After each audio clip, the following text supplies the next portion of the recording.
Dear colleagues, would you please take your seats so that we can start? We have a tight schedule to deal with all the issues that are on our agenda today.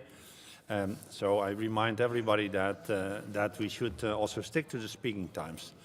The next item of business on the agenda is a debate under urgent procedure on legal and humanitarian rights aspects of the Russian Federation aggression against Ukraine, presented by Mr. Damien Cotier on behalf of the Committee on Legal Affairs and Human Rights.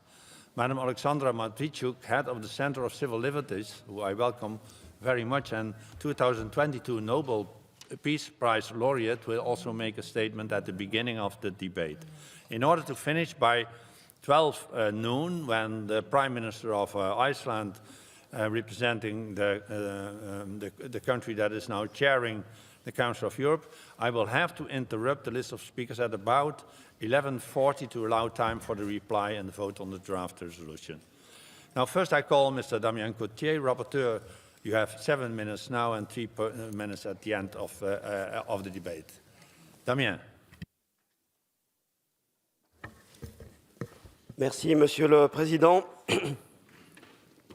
Maria avait 15 ans et elle présidait le conseil des élèves de son école.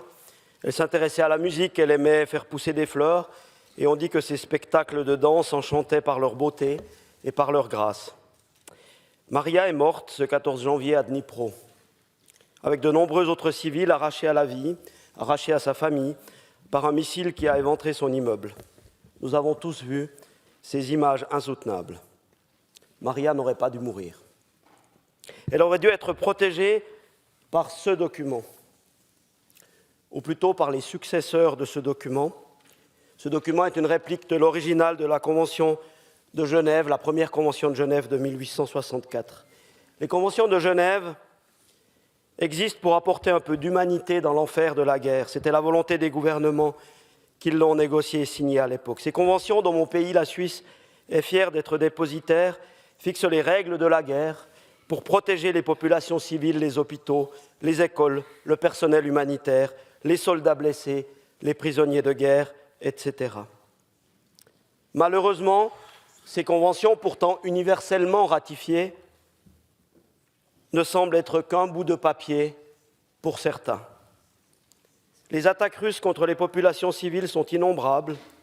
Avec les membres de la sous-commission de 10 personnes de cette Assemblée qui s'est rendue en juin dernier à Boutcha, Irpin et à Kiev, nous avons pu voir de nos yeux les dégâts immenses perpétrés dans des quartiers d'habitation par des tirs d'obus, ou les traces d'exécutions sommaires de civils perpétrées dans les rues sur des civils désarmés. Madame Matviichuk, dont l'organisation est lauréate du prix Nobel de la paix, nous livrera tout à l'heure d'autres témoignages. Merci, Madame, de votre présence. Le rapport cite la documentation d'organismes internationaux indépendants, tels que le mécanisme de Moscou de l'OSCE, la commission d'enquête indépendante de l'ONU ou le Haut-Commissariat des Nations Unies aux droits de l'homme. Et il faut bien constater, hélas, aussi, qu'il y a de plus en plus d'éléments qui tentent à démontrer que la rhétorique officielle russe présente des éléments caractéristiques d'une incitation publique au génocide ou relève d'une intention génocidaire. Il est important d'indiquer l'existence de ces indices et de rappeler aux États parties à la Convention sur le génocide que s'ils ont connaissance d'un risque sérieux de génocide, alors ils ont l'obligation, Monsieur le Président, de le prévenir. Monsieur le Président, chers et chers collègues, le rapport propose que l'Assemblée appelle les États à soutenir davantage les enquêtes du procureur de la CPI et du procureur général d'Ukraine, en renforçant leurs capacités, en fournissant des ressources et de l'expertise notamment, mais pas uniquement dans le domaine des violences sexuelles. Le rapport souligne aussi que les autorités ukrainiennes doivent enquêter sur toutes les allégations de crimes, y compris celles commises par leurs propres forces, comme ils en ont l'obligation. Notre Assemblée doit aussi appeler une nouvelle fois les dirigeants de la Russie à leurs obligations internationales en les sommant de cesser immédiatement ce conflit et les graves violations du droit international.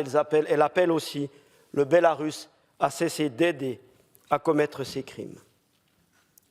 Monsieur le Président Victor était un joyeux trentenaire, amoureux de la vie, de sa famille, de son pays. Il était un des meilleurs monteurs de cinéma d'Ukraine, rocker, bassiste, fan de musique électro. Le 24 février, il n'a pourtant pas hésité. Il a emmené sa femme et sa fille dans un endroit sûr. Il est allé s'engager dans l'armée pour défendre son pays. Il est vite devenu commandant d'une unité. Fin décembre, Victor a été tué par un tir d'artillerie ennemi près de la ligne de front. Victor n'aurait pas dû mourir, parce que cette guerre n'aurait pas dû avoir lieu. Selon le droit humanitaire, Victor, comme les autres soldats au combat, n'est pourtant pas une cible prohibée. Contrairement au meurtre de civils, il ne s'agit pas d'un crime de guerre, mais des conséquences du conflit lui-même. Et pourtant, sa mort reste inacceptable, parce que le déclenchement même de ce conflit est illégal selon le droit international impératif et selon la Charte des Nations Unies et de nombreux autres actes. Voilà pourquoi il est essentiel que non seulement les crimes de guerre et contre l'humanité, compétence de la justice ukrainienne et de la Cour pénale internationale, soient poursuivis, mais aussi le crime d'agression, à savoir la décision de déclencher le conflit, le crime le plus grave d'entre tous, car il est à l'origine de tous les autres. Réjouissons-nous donc qu'un nombre croissant d'organisations internationales et d'États soutiennent cette proposition, déjà acceptée à l'unanimité par notre Assemblée en avril 2022 sur la suite du rapport de notre collègue Pochier. L'Assemblée était la première instance internationale à prendre une décision dans ce sens, l'Assemblée parlementaire de l'OSCE, puis le Parlement européen, puis la Commission européenne et un grand nombre de gouvernements sont allés dans ce sens depuis pour combler un vide juridictionnel, puisque la Cour pénale internationale n'a pas la compétence de juger du crime d'agression en l'absence d'une résolution du Conseil de sécurité des Nations unies. Est-ce que ce sera un obstacle à la paix si nous créons ce tribunal, Monsieur le Président? Eh bien non, au contraire, je suis convaincu qu'une paix durable ne peut être construite que si la justice est rendue. Un tel tribunal donnerait un signal clair à tous les gouvernements qui songeraient à l'avenir à lancer une guerre illégale. Il y a des conséquences, elles sont personnelles et elles peuvent être lourdes. Le rapport ne prend pas position sur la forme exacte de ce tribunal, ni sur sa base légale. Il existe plusieurs possibilités, nous les citons. Il est aujourd'hui important que l'Assemblée appelle les États, et notamment les chefs d'État et de gouvernement du Conseil de l'Europe, qui se réuniront à Reykjavik en mai pour un sommet, à soutenir la création de ce tribunal. La forme exacte devra être déterminée par le consensus des États qui doit se former. Le rôle de l'Assemblée générale des Nations unies nous semble très important et le rappel à la définition du crime d'agression qui figure dans le statut de Rome également. Et puis il sera important, pour être cohérent, que les États ratifient également le statut de Rome, y compris l'Ukraine, ainsi que les amendements de Kampala. Enfin, Monsieur le Président, c'est le troisième chapitre de mon rapport, il ne peut y avoir de responsabilité complète pour l'agression et les violations du droit sans réparation des dommages. Les systèmes d'établissement de la responsabilité étatique de la Russie s'avéreront certainement insuffisants, puisque la Convention ne s'applique plus malheureusement depuis le 16 septembre 2022. Il faudra que notre Conseil de l'Europe trouve d'autres mécanismes et nous proposons un mécanisme international d'indemnisation qui aurait pour première étape un registre international des dommages pour consigner les preuves et les demandes d'indemnisation. L'Assemblée générale des Nations unies l'a demandé, le Conseil de l'Europe a des compétences dans ce domaine et nous pouvons avancer avec un pas concret. D'autres questions juridiques devront être traitées. Ce rapport n'est pas le dernier, le travail doit continuer dans cette Assemblée. Mais aujourd'hui, l'Assemblée peut envoyer un message fort. Maria, Victor et tous les autres devraient être parmi nous. Il ne peut pas y avoir de paix durable sans justice. Merci beaucoup, cher Damien, pour ton introduction. Dear colleagues, before starting the debate on the legal and human rights aspects of Russian Federation aggression against Ukraine, it is an honor for me to give the floor first to the head of the Center of Civil Liverties and 2022 Nobel Peace Prize laureate, Madam Oleksandra Matviichuk. Dear Madam Matviichuk, dear Oleksandra, we are so happy to have you here with us today. in this Parliamentary Assembly of the Council of Europe. Russia's war of aggression against your country has caused profound suffering in Ukraine, with thousands of civilians killed, injured, and countless seeking refuge elsewhere in the country or elsewhere in Europe. This night, when we were sleeping, citizens in Ukraine were alarmed by a new wave of attacks and new places of destruction were created in this war of aggression. New crimes were committed. Dear Oleksandra, you and your Center of Civil Liberties are making an outstanding effort to document these war crimes, human rights abuses and abuse of power, demonstrating the significance of civil society for peace and democracy. If I may, I would like to take this opportunity to recognize and acknowledge your great work, your efforts, and your personal deep commitment towards promoting human rights and democracy in Ukraine. It is for good reasons that you did receive the Nobel Peace Prize in 2022. Dear Oleksandra, your wise thoughts and your vast experience, also horrible experience in this respect, are therefore of great interest for us, especially in this debate. So I'm so happy that you are here with us today, and I'm quite sure that the colleagues are going to listen with more than great interest to your introduction before we start this debate.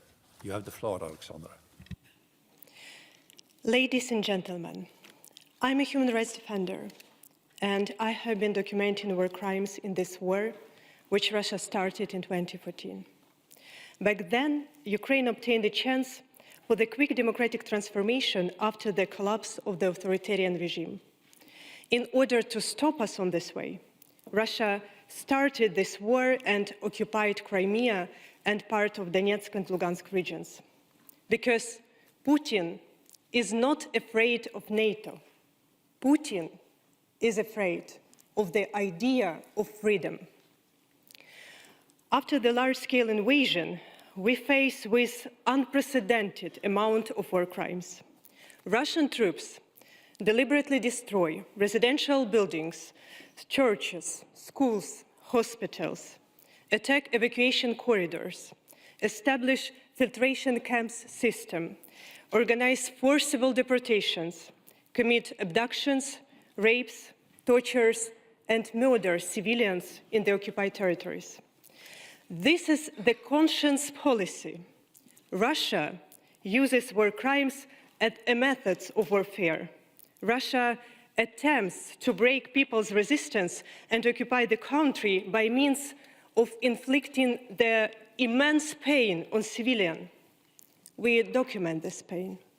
In just 10 months, our joint efforts have documented 31,000 war crimes. I interviewed hundreds of people who survived Russian captivity. They told how they were beaten, raped, electrically shocked through their genitalia, and their nails were torn away, their nails were drilled, they were compelled to write with their own blood. One lady reported how her eye was dug out with a spoon. There is no military justification for such actions. Russians did these horrific things only because they could. I ask myself the question, whom do we document all of it for? We face with accountability gap problem. The Ukrainian legal system is overloaded with an extreme amount of war crimes. But the International Criminal Court restricts its investigation to just several selected cases and has no jurisdiction over the crime of aggression in terms of Russian aggressions against Ukraine. Hence, who will provide justice for all victims of this war? I work with people who have survived hell, and I'm certain that above and beyond their ruined lives, ruined families, ruined vision of the future, these people crave to restore their trust that justice exists, even though delayed in time. It's crucial not only for Ukraine. This is not a war of two states. This is a war of two systems, authoritarianism and democracy. Putin attempts to convince the world that democracy, rule of law, and human rights are fake values. If they are genuine, why do they fail to defend anyone? Why couldn't the whole UN system stop Russian atrocities? Why do I, human rights lawyer, who has been applying the law to defend people for many years, presently have to answer the question of how to contribute to people's survivors in the occupied territories by saying, provide Ukraine with modern weaponry? Because for now, the law doesn't work, although I trust that it's temporary. In the 20th century, the civilized world made a significant step to establish law and justice. At the Nuremberg trials, war crime perpetrators were tried after the Nazi regime had collapsed. In the 21st century, we must move further. Justice must be independent from the magnitude of Putin's regime's power. We cannot wait. We must establish a special tribunal on the crime of aggression now and hold Putin, Lukashenko, and others guilty of this crime accountable. Yes, this is a courageous step, but we have one strong argument. We must do it because it's the right thing to do. The Council of Europe, as an international organization which protects democracy, rule of law, and human rights, must take the leading position in it. The values of modern civilization must be protected. And one more important point. Beside the crimes of aggression, there are other international crimes: war crimes, crimes against humanity, and genocide. These crimes don't have to remain only in our archives and reports of the international organizations. The war has turned people into numbers. The scale of war crime grows so large that it's become impossible to recognize all the stories. But I will tell you one. Shortly after the large-scale invasion began, Alexander Shelipov, a 62-year-old civilian, was killed by the Russian military near his own house. This tragedy did receive huge media attention only because it was the first court trial after February 24th. In the court, Alexander's wife, Katrin, shared that her husband was an ordinary farmer, but he was her whole universe.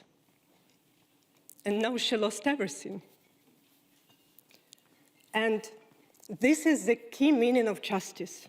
We must ensure justice for all, regardless of who the victims are, their social position, the type and level of cruelty they endured, and whether the media is interested in their case. We need to return people their names, because life of each person matters.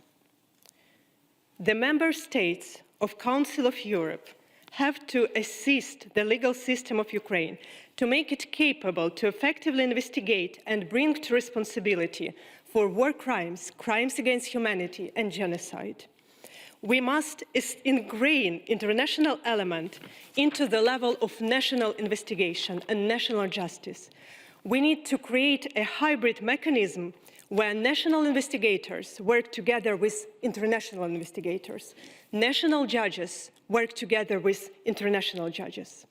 Parliamentary Assembly of the Council of Europe should state the need to increase technical support and financing in order to strengthen the capacity of the overburdened law enforcement agencies and judicial system of Ukraine, so that in cooperation with international partners and civil society to investigate numerous international crimes and ensure justice for everyone. In order to achieve justice, it should be contributed by the International Criminal Court and European countries' domestic courts, which are able to consider many cases under the universal jurisdiction. Honorable delegates of the Parliamentary Assembly, we highly appreciate the political will expressed by many countries and international organizations to prosecute the political leadership of Russia and Belarus for the committed crime of aggression. It's time to transform this will into the decision, empowering to launch legal procedures. The fight for justice should not be limited only to the crime of aggression. We require the support of foreign professionals, judges, prosecutors, and detectives in order to properly investigate and ensure court proceeding for dozens of thousands of international crimes in compliance with the standards of justice, particularly the Article 6 of the European Convention on Human Rights. Sustainable peace, which provides freedom from fear and long perspective, it's impossible without justice. For decades, Russian troops have been committing war crimes in Chechnya, in Moldova, in Georgia, in Mali, in Libya, in Syria, in other countries of the world. And they enjoy impunity. Russians believe they can do whatever they want. We must break the circle of impunity, not only for Ukrainians, not only for the other people who suffered from Russian brutality, but for the people who can become the next target of Russian aggression and prevent it this time. Thank you.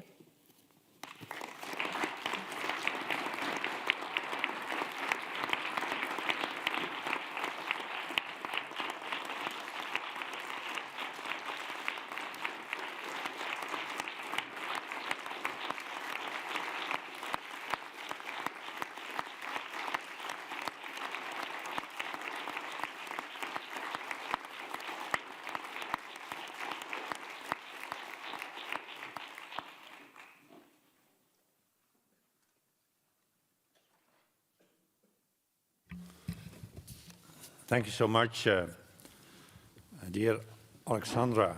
And I am sure that the applause illustrates that we have heard your call to us parliamentarians representing 46 member states of the Council of Europe, that we do not only have to show support in principle, but also in practice, and you have informed us about the magnitude of the work that lies ahead in order to achieve what we all in principle say, that justice has to be done to the victims of this crime of aggression, this war of aggression of the Russian Federation in Ukraine. Thank you very much. I think this helps us in the debate that we are now going to start. We first are going to listen to the 5 speakers of the political groups. As the first speaker, our colleague Edward Leach from the United Kingdom, representing the ECDA group, will start his contribution to the debate. Edward, you have the floor. Mr. President, it's an honour to open this debate on behalf of my group, and it's even more of an honour to follow the last speech, which was truly inspiring. It almost brought a tear to our eyes when we heard of that poor farmer. To the world, he may have been a farmer, but to his family, he was the universe. And this explains the appalling, emotional, and cruel impact of this war. And the other phrase that we heard in that inspiring speech was that Putin, in reality, is not afraid of NATO. That is a lie. He is afraid of the concept of freedom. And that is what this Council of Europe is all about: justice and freedom and human rights. There is no doubt that there have been numerous atrocities against civilians. The United Nations Independent Monitoring Commission under Erik Mos, the independent Norwegian judge, visited many towns and villages. There's been great, egregious cruelty to civilians, including sexual violence, shooting of the head, cutting of throats. It's appalling. And those who perpetrate this war must be brought to justice, to an international independent tribunal for the crime of aggression. As we've heard, and we heard from our rapporteur at the beginning of this debate, over the last 150 years, we've tried to tame the brutality of war with mechanisms such as the Geneva Convention. But it seems that this Russian aggression has no understanding or fear of the Geneva Convention or anything else. These people must be brought to task. Of course, Europe must put it must do what it must do. It must send the tanks. It must do all it can. We in this council can't send any tanks. We only have our voice. But surely a voice is loud enough. And we have to proclaim that voice loudly, that this is an old-style war of aggression. It's not about fear of NATO or anything else. It is simply trying to recreate the Russian Empire. Well, the Russian Empire is over. The era of empires is over. The British Empire is over. The French Empire is over. The Turkish Empire is over. This is now the era of freedom and independent nations who want their own sovereignty, and that is all that the Ukraine asks for, and that is what we should give them support. So when we say, long live Ukraine, we're not talking about nationalism, we're saying long live freedom and humanity. And I hope you'll forgive me if I quote Winston Churchill, who said in 1941, and this could be said of Ukraine now, humanity with all its fears, with all its hopes of future years, is hanging breathless on thy fate. Thank you very much, Edward. Next in the debate, I call Mr. George Katrougalis from Greece, who speaks on behalf of the UEL group. George, you have the floor. Chair. Dear colleagues, recently the President of our Assembly suggested to me to read again the preamble of the statutes of our organization. There I found this remarkable phrase that it is very pertinent to what we are discussing. I quote, "Peace based upon justice and international cooperation is vital for the preservation of human society and civilization," unquote.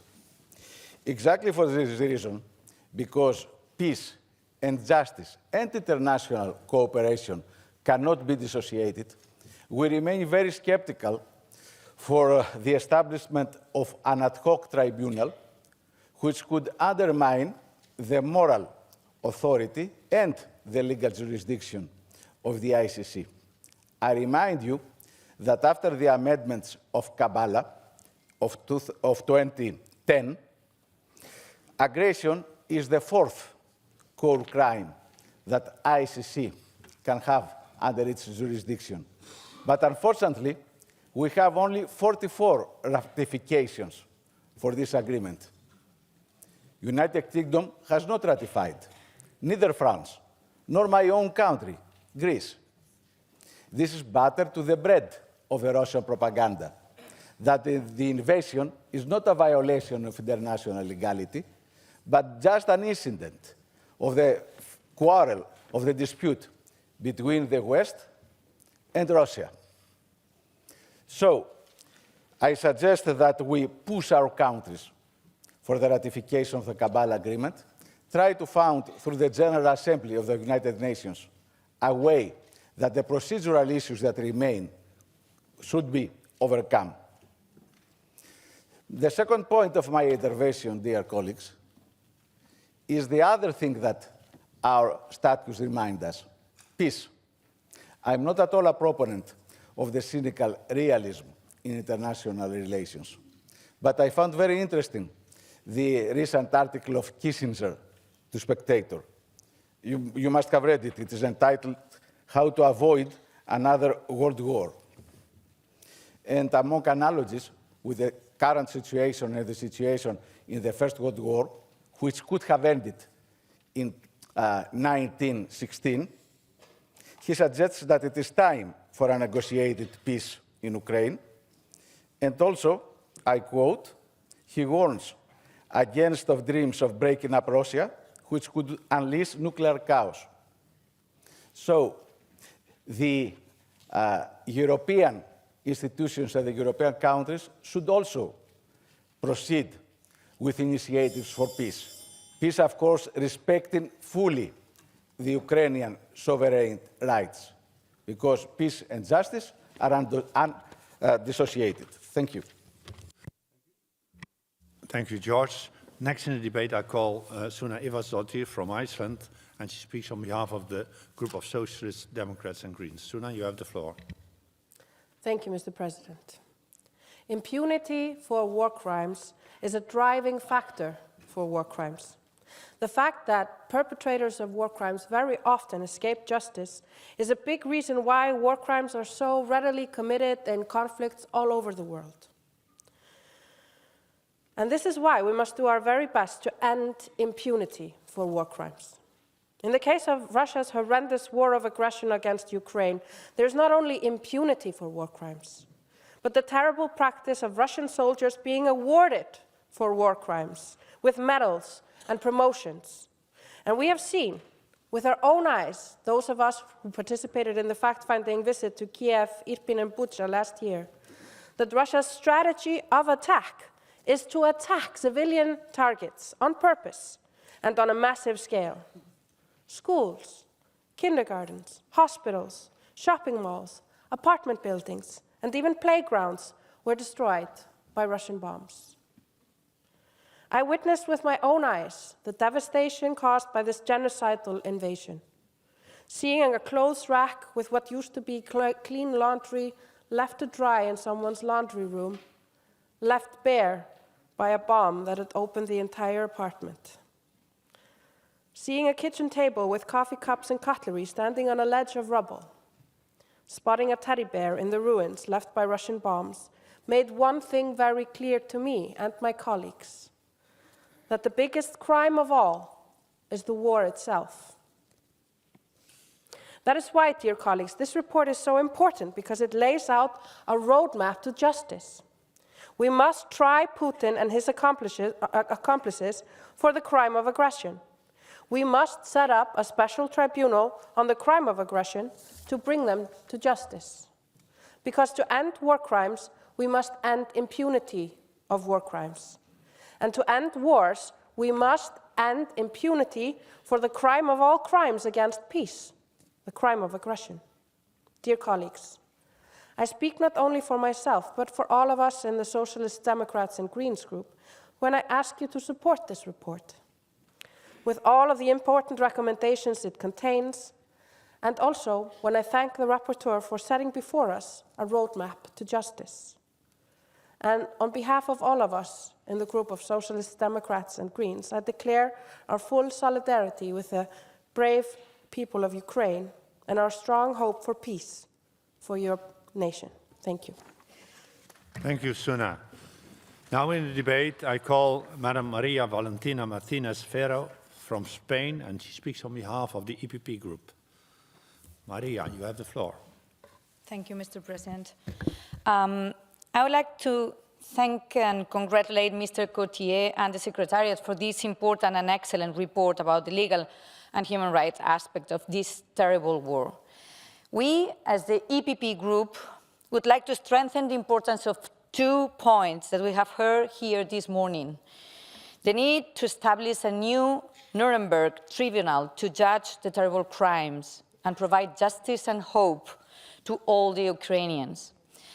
And secondly, the compensation that Russia Federation should pay for the dreadful destruction.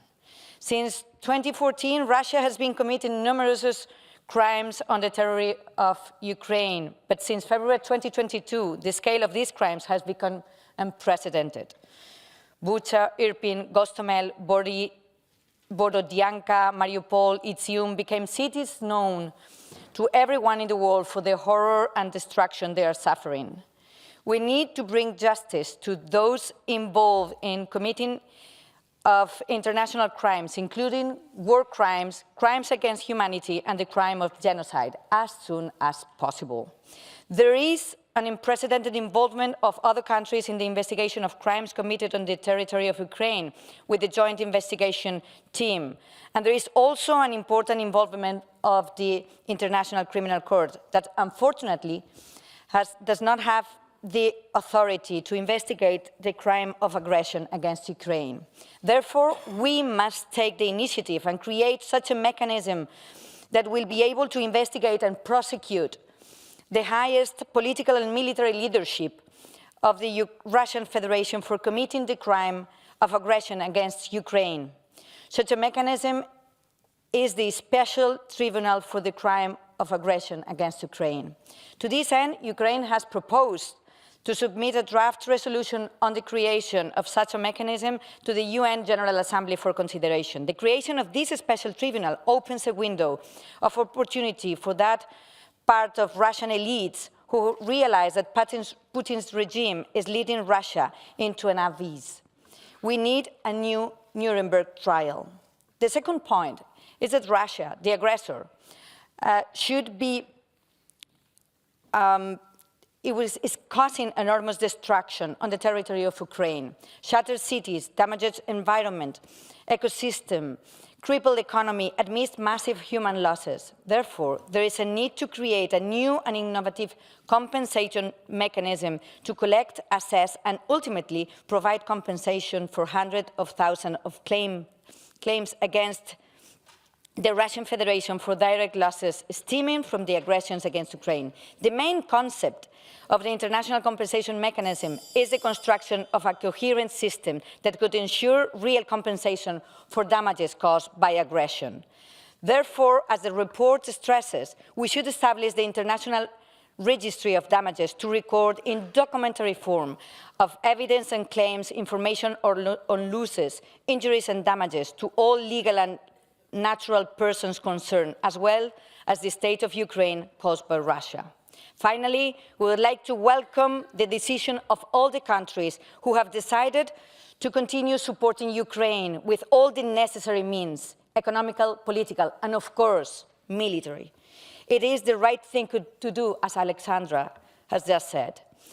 I would like to express our solidarity and gratitude to the brave Ukrainians who continue their fight for our freedom and values, the values of this Council of Europe. Thank you.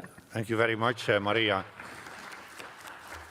Sorry for interrupting you, but if we want to give as many members as possible the floor, then we have to stick to 3 minutes. Next in the debate, last speaker on behalf of the political groups, is Mr. Erik Niels Cross from Estonia, and he speaks on behalf of the Alliance of Liberals and Democrats in Europe. Erik Niels, you have the floor. Thank you, Mr. President. First, I would like to congratulate Damien Cotier for this very important report. We are quite pleased with the outcome. The Russian escalated war of aggression against Ukraine has lasted for almost a year, and it feels like a long time, but it's not. For anyone between Russia and Germany, this is unfortunately a regular occurrence, because there is a tradition of Russian imperial aggressive wars against its neighbors going back to at least 1918. It's at least 100 years of Russian imperial wars, and those wars have two things in common. One, they have violated international law. Two, the planners, initiators, and perpetrators of these wars have never been tried nor sentenced. There was never Nuremberg for Russian aggressive wars, and the victims of these aggressions never saw justice.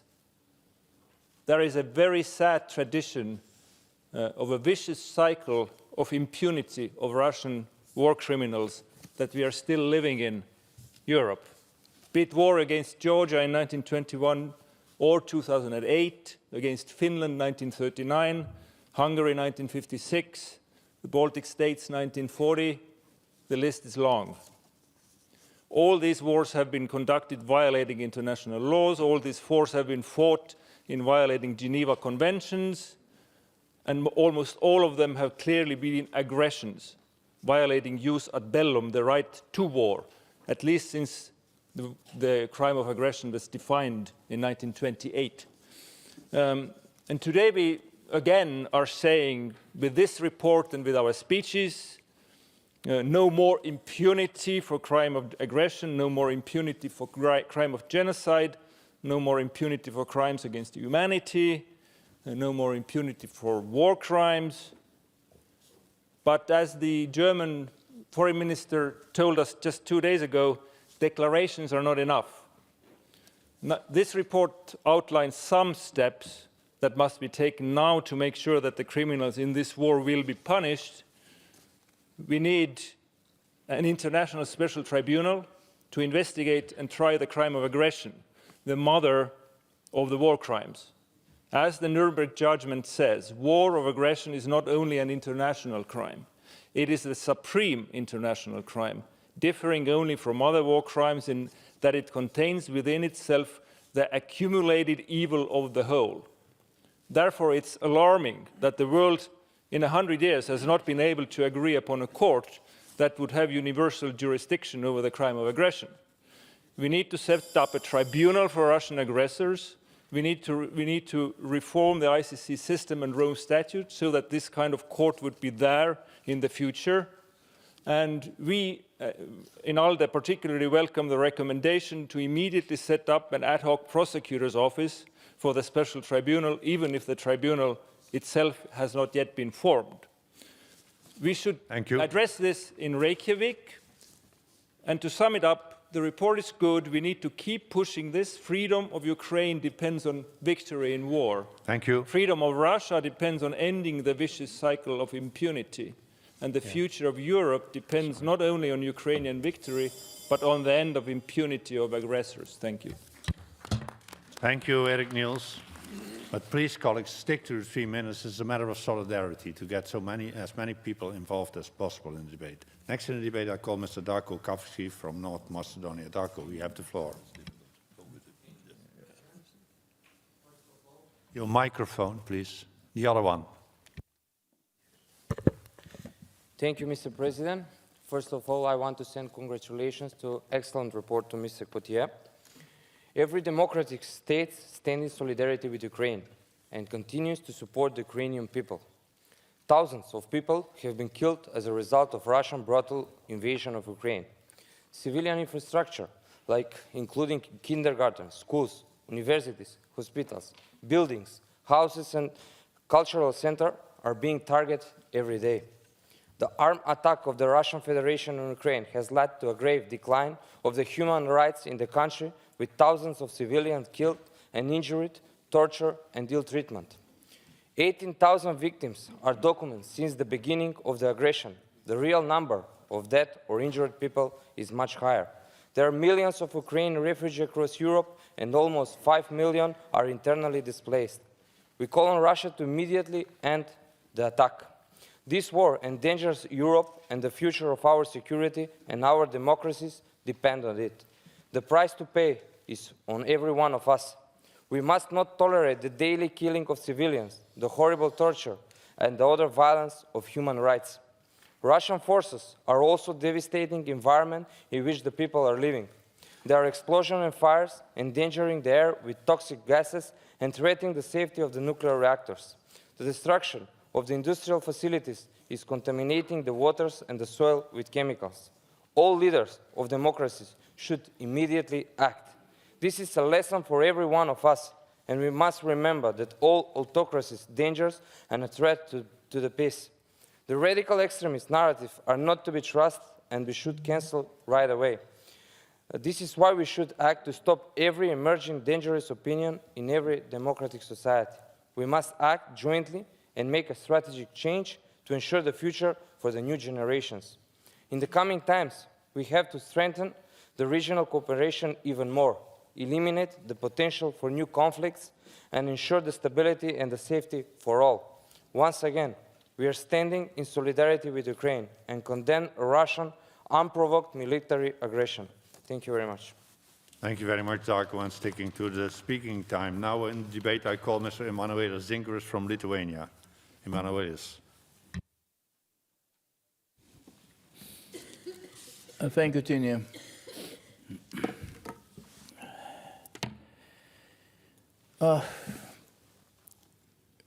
Dear Tini, we were first from international organizations, not only to condemn, but structurally to evaluate. After 24th of February, this terrible second wave of terror from Russian Federation against Ukraine, who is now firm candidate member of European Union. From my point of view, my question is how this organization will lead, among other international organizations, the fight against terror set up on us, on Europe, by biggest dictatorship in the world. So, what to do? Damian, thank you for your report, and I was glad to initiate on the beginning motion of resolution, if you remember, and I'm very glad that your efforts were so scrupulous. But we should be one step ahead. Yesterday, Minister of Foreign Affairs of Germany spoke that all credentials, Europe and even the European Union will shift to this organization for evaluation of the next steps. So, do we should assemble in Reykjavik, in the country who was first to recognize independence of the Baltic countries, Iceland, in the cradle of democracy like Iceland, only to say what we think or to settle institutions? The institutions should be settled. And of course, Tini, you will ask me that, say me, that's only Europe. It's not Africa, it's not Latin America, it's not enough voices for like-minded countries to establish international tribunal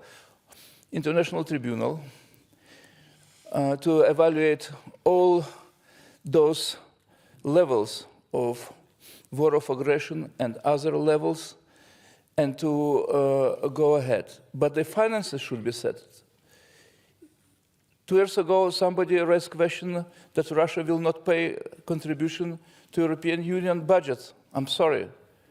Shame of those who raised the question. Is the question, from our side, is the question not what is in the head of Mr. Putin in how to avoid the Third World War and nuclear bombing. Our question is how to defend the democratic world and how to cement that. How to cement democratic world together, and Council of Europe should be an organization going ahead with this cementation in the world if United Nations organizations are failing. Tini, allow Thank me you, to... Manuelis. yes, Tini, allow me to show No, the sorry, sound. we now have passed the 3 minutes. Everybody will now have 3 minutes. Next in the debate, I call Madam Larisa Bilosev from Ukraine. You have the floor, Larisa.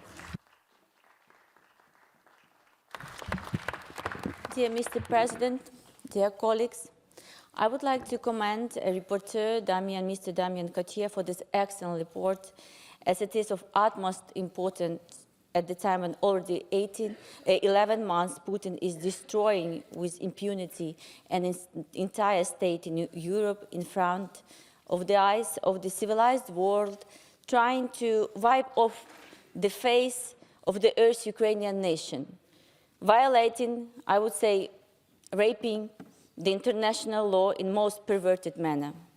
I am convinced that this report will for sure encourage and send a clear message to the international community that perpetrators of war crimes and crimes against humanity, crime of aggression can be and will be held accountable. Thank you, Damian, for enormous work that you have done, not only by preparing this report, but also that on April, together with 10 of your colleagues of ad hoc subcommittee, made a brave fact-finding mission to Ukraine, thoroughly gathering information from Ukrainian authorities on crimes committed by Russians in order to focus on system of accountability for the crime. I remember as we spent very tough and very busy day meeting with prosecutor generals, with the authorities, visiting Bucha, Irpin, and this time General Prosecutor reported to you about 20,000 war crimes committed by the Russian occupiers. I must inform you, today, after 9 months after you visit, this number increased by 4 times.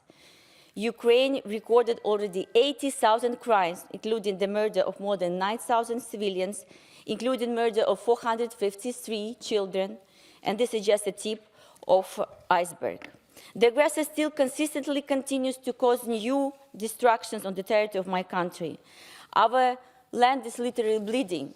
Every day, the best people of our country give up their life to protect our land. Civilians are dying, and we are still in the stage of discussion and resolutions, but not concrete deeds, and actions on special international courts and reparations from the Russian frozen funds. But we need not only words, but deeds. So far, the proposals to create a special tribunal for aggression has received the support first in the PACE, then in the European Parliament, the European Commission, Parliamentary Assembly of the NATO. But let's give up words in favor of deeds, finally. Today, Ukrainians are simply killed because they are Ukrainians. Each day, more and more young people give their lives to protect our sovereignty and freedom. You don't even imagine how, for me, as a majoritarian, hard to go to funerals on my constituency and to see very young, brave, best people dead. How people, local communities bend their knees, meeting funerals, cars from the front, to see the whole universe of the families being ruined forever. We are grateful to our allies for support. We need your support and weaponry to stop the destruction of Ukraine. Putin's regime must pay a fair price for bringing war to Europe. Thank you. Thank you, Larisa. Next speaker is Mr. Erkin Gadirli from Azerbaijan. You have the floor. Thank you, Mr. Chairman. Dear colleagues, I feel very proud to be part of this organization at this particular time of the history, because I see how unanimous we are and how full-heartedly we support Ukraine. Be it committee meetings or plenary sessions, all the resolutions, reports and discussions were, I saw the unanimity. And this particular report was also unanimously adopted in the legal committee, which I'm also a proudly member of. And I'm very grateful to our chairman, who happens to be the rapporteur, and who also led our team in our visit to Kiev, Bucha, Irpin. But I can't help to mention one particular point. Had this organization or international community at large paid enough attention and took all necessary steps with regard to occupation of territories of Azerbaijan, Georgia, and Moldova, the war against Ukraine probably wouldn't have happened. The international community paved the way for Russian aggression by being not attentive enough to previous facts of occupation of member states of this great organization. This report is excellent. We discussed it at length in our committee. By saying at length, I do not mean to imply that there were some disputes or arguments or disagreements. No, because it is a legal report, it requires precision, concretizations, detailizations. So that is why we had to be careful when we were choosing terms. These reports focus mainly on the establishment of an ad hoc tribunal to investigate the crime of aggression, which nowadays is impossible to do in the ICC, because Russia is not a member of ICC, and the Security Council of the United Nations cannot refer this crime to the ICC, because we all know that Russia is going to veto it. Again, without taking much of your time, and as you recommended to save time for other speakers, I've finished my words by fully supporting this report, and I'm sure that this report will also be unanimously adopted. Slava Ukraini. Thank you, Erkin. Now we are going to listen to Madam Anne-Marie Virolainen from Finland. Anne-Marie, you have the floor. Mr. President, dear colleagues, thanks to Mr. Cottier for the excellent report. And I also want to thank Ms. Matviichuk for your emotional speech. Russia has violated international humanitarian law in its assault on sovereign Ukraine for almost a year. Tens of thousands of Ukrainians have died or been wounded in defense of their home country. Millions have been forced to either leave their homes or live in inhumane conditions with little water, heat, food or shelter, and with constant fear. Russia's atrocities are clear and conscious acts against humanity. Besides its illegal assault, genocide and war crimes, Putin's Russia poses also a threat to global security. By attacking Ukraine, it is attacking the world where people want to interact, compete and cooperate peacefully by common rules and mutual respect. Dear colleagues, the Russian Federation rhetoric against Ukraine probably incites genocide. All states party to the Convention on the Prevention and Punishment of the Crime of Genocide have duty to prevent and punish it. I strongly advocate the creation of a special international criminal tribunal for prosecuting the crimes Russia has committed in Ukraine. I call all states, international organizations and the whole international community to support the establishment of this tribunal. There is no other way for a more secure and just tomorrow than to identify and prosecute the responsible Russian political and military leaders for their war crimes. For this, I also strongly urge Member States to support the investigation of Russian war crimes against humanity and genocide by the ICC prosecutor. For a successful investigation, the Ukrainian authorities must be supported with sufficient resources and expertise. Finally, I want to reaffirm the call to set up an international compensation mechanism for repairing the damage caused to Ukraine and its citizens. As an organization for defending democracy, human rights and rule of law, the Council of Europe can be effectively lead its setup and management. Finally, it is our obligation to help people that have survived the hell and find the road to justice. Slava Ukraini. Thank you, Anne-Marie. Next in the debate, I call Mr. Ahmet Yildiz from Turkey. Ahmet. President, dear colleagues, Russia's unjustified war of aggression against Ukraine is about to enter second year, and there certainly does not appear to be an end in sight to this war. As the destruction continues, civilians are paying the highest price. Since October, we are witnessing indiscriminate and disproportionate attacks, civil missile strikes at multiple urban locations, especially targeting civilian infrastructure. And this continues with alarming frequency. In this regard, I thank the rapporteur for elaborating on how we could hold those responsible for atrocities to account. First and foremost, as suggested in the report, all relevant international conventions, in particular with regard to the protection of civilians, should be upheld, and all obligations under international human rights and humanitarian law must be respected. Allegations and some factual scenes about crimes perpetrated under the fog of war should be investigated, and the facts should be clearly established. This process should be transparent and credible. I would like to reiterate my support for a thorough inquiry into crimes committed during the conflict. Dear colleagues, as I explained in other meetings, that Turkey had tried to establish a long-term, comprehensive strategic relationship with Ukraine before this war of aggression.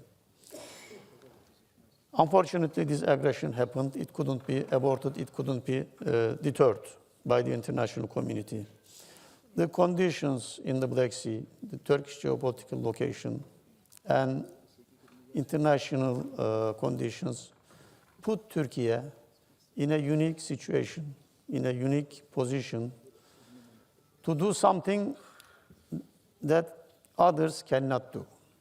As a Black Sea riparian state and as responsible for implementation of the Montreal Convention, some of them are about these military things, some are about civilian aspects, such as helping manage this grain corridor, exchange of prisoners, maybe in the future about generation of power for the civilians, for the Ukrainian people. I am proud that Turkish diplomacy, military and political leadership plays this role in favor of Ukraine without forgetting that Russia is the aggressor, Ukraine is the victim. Thank you. Thank you, Ahmed.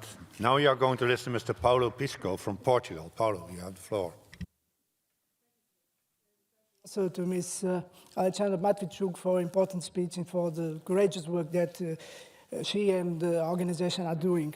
Colleagues, all the atrocities committed by Russian armies in Ukraine show with no doubt that human rights are being violated in all dimensions and that we are in face of all kinds of war crimes.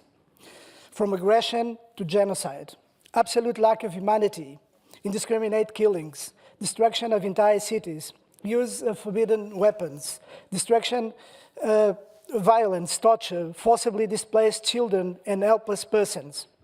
The forced adoptions of children by Russian families and the process of Russification by deleting Ukrainian identities is an horrible crime that we should vehemently denounce.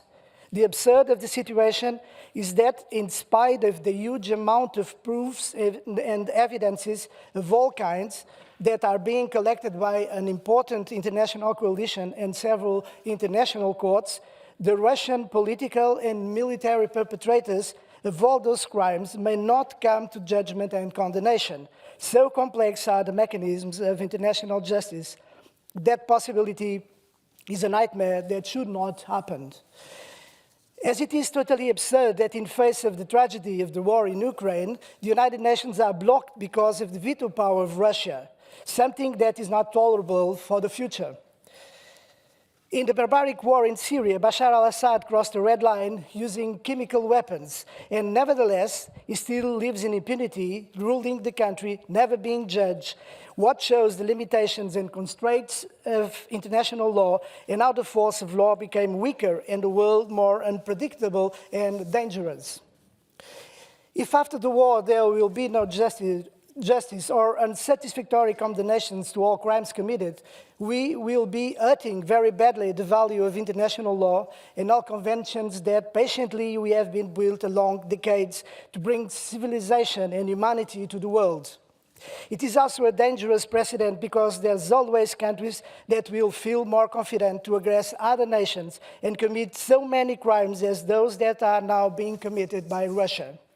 This report and its recommendations deserve full support of this chamber, but we also must appeal to the Council of Europe and to all international organizations to speed up this process and work for an international justice less complex, much faster, and more effective to condemn war crimes and criminals, and therefore to contribute to build a new architecture of international justice for a world more fair, safe, and free. Thank you.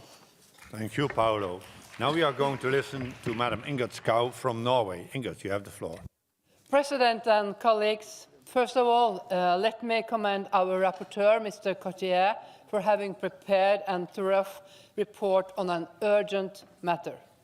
Russia must be held accountable for their aggression against Ukraine. The international community must come together to establish a special international tribunal. And President, nearly a year has passed since February 24, 2022. The Ukrainian people are having their lives ruined by war.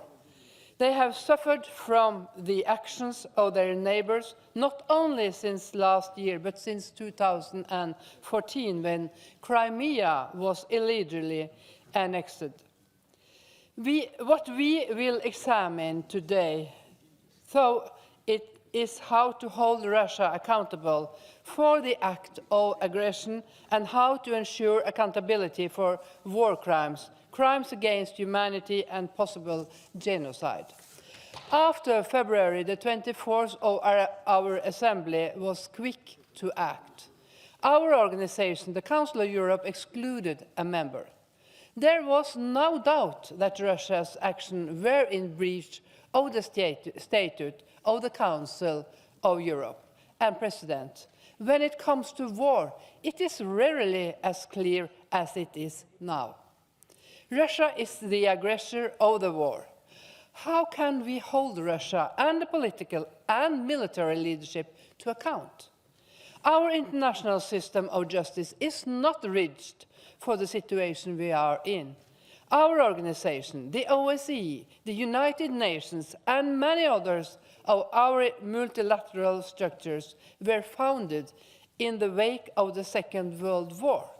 They were established to prevent history to repeat itself, prevent another world war, for humankind to live in peace with their human rights respected.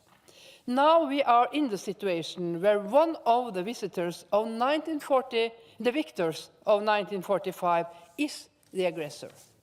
An aggressor with a seat in the United Nations Security Council, blocking prosecution through the International Criminal Court. And President, Mr. Cottier's elaborations on how a special tribunal can be set up and how international crimes committed in Ukraine can be investigated and prosecuted is therefore commendable.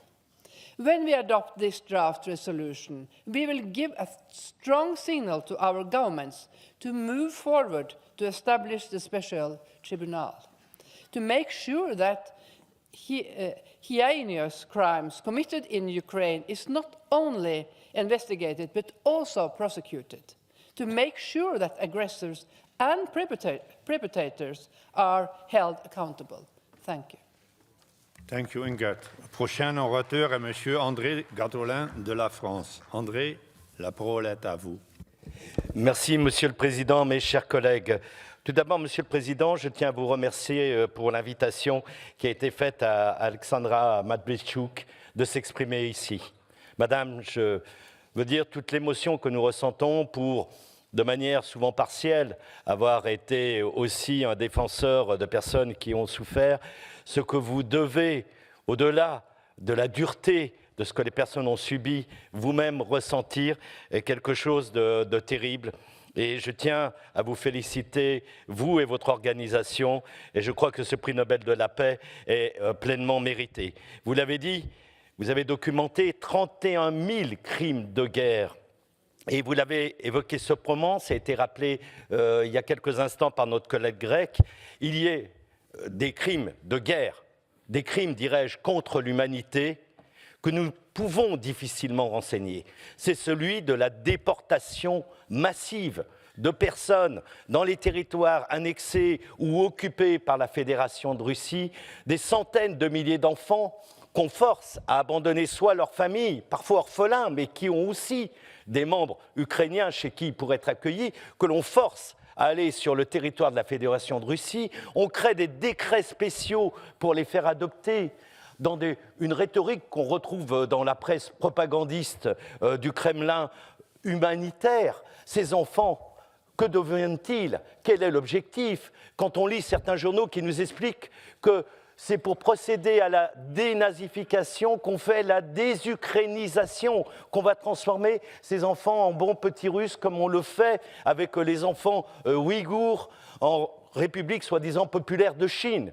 Je dis, il y a là un scandale, il y a là des centaines de milliers de cas qui vont être très difficiles à renseigner, mais pour lesquels les autorités responsables, et pas seulement militaires, mais politiques, civiles de la Fédération de Russie, devront rendre des comptes.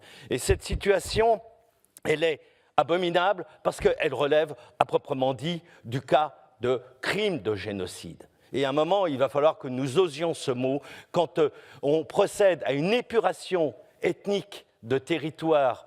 au nom, soi-disant, pour protéger les populations russophones d'un soi-disant crime génocidaire, on procède à un génocide de masse, à une destruction d'une culture, à l'asservissement d'enfants, à leur déportation, parce qu'il ne s'agit pas de déplacement forcé au sens strict du terme. Quand on franchit une frontière, c'est une déportation. Eh bien, je crois que nous devons aussi nous emparer de cette question. Et puis, je conclurai bien évidemment en soulignant le travail excellent fait par notre rapporteur Damien Cottier, que je soutiens pleinement, et j'espère que nous voterons à l'unanimité, que les chefs d'État qui se réuniront à Reykjavik s'en empareront et que notre commissaire aux droits de l'homme dans cette institution que je trouve un peu trop silencieuse s'empare pleinement aussi de cette question. Je vous remercie. Merci à vous, Andrei. Now we are going to listen to Mr. Oleksandr Goncharenko from Ukraine. Oleksandr, you have the floor. Dear colleagues, many of you here in couloirs, you ask me, how is life in Ukraine now? I want to show you. First, remember please, how did you wake up this morning? Remembered? I want to show you how Ukrainians woke up this morning.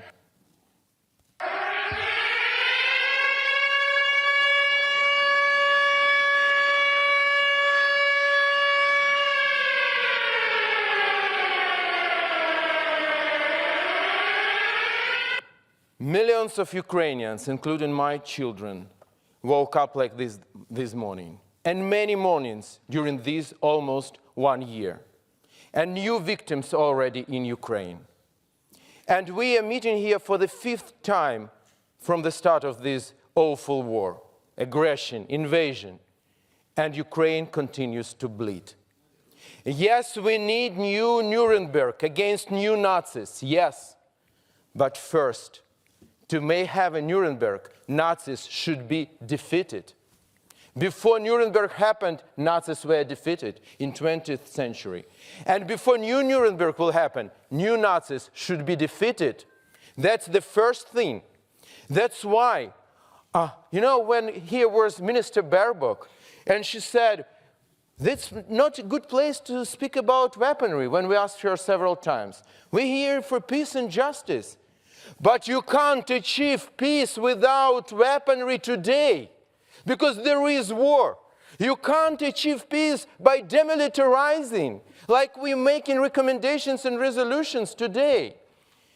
Yes, we are very thankful for all tanks we received. Finally, there is this decision. Thanks for tanks. Danke schön. But before the start of the invasion, Russia had more than 13,000 tanks. 13,000. You can't stop Russian tanks by recommendations, words, resolutions, and other things. You need tanks, and not 12, not 31, not 50.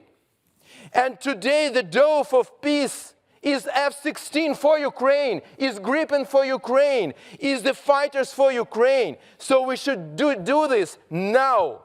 Now. The winter is not coming. Winter already is here. And if we want peace now in Europe, everybody, I invite you to come to Ukraine. All those politicians in Europe who were not in Ukraine for the moment, I think you are not right. You should come and see everything by your own eyes. No resolutions but weaponry. No speaking but weaponry. No debates but weaponry. Weaponry today to stop the evil. And after this, new Nuremberg. Thank you. Thank you, Alexei. Next in the debate, I call Mr. Indrek Saar from Estonia. Indrek, you have the floor. Dear colleagues, I'm sure that no one in this hall remains unconvinced that Russia's leadership is a hotbed of imperialist ambitions, and that it is ready to reach its goals by any means available, by violating agreements, lying, torturing, and killing innocent people. We might think that after February 24, this has become so painfully obvious that no one could overlook this. But sadly, this is not the case. The Russian regime has got away with lying to its people for decades. And this huge country has an incredible number of people who have swallowed these lies hook, line and sinker. This means, for example, that many generations have grown up in the knowledge that Second World War, or the Great Patriotic War, as it is called in Russia, was the noble liberation mission of the Russian nation to clean the world of evil. The fact that while doing this, the Russian soldiers raped and butchered their way through Europe with the same savagery that we have now seen in Bucha, Irpin, Mariupol, and in many places in Ukraine, is something that most of the Russians have never, ever been forced to acknowledge. Sad to say that most of the people in Russia have never needed to accept any shame for the fact that their country violently stripped large numbers of Europeans of their opportunity to live in a free society, or that millions of people were deported from their homes, their lives were crashed, because they never faced the truth. This list could go on, and we could all add a multiple of examples on how Russia has systematically crushed human rights and international agreements which hold up the civilized world. If we want the world order to continue resting on international agreements, we need to finally hold the aggressor accountable. All of Russia, from its leaders down to every simple, hard-working citizen, must realize that everyone is accountable for their actions, and these actions have been unforgivable.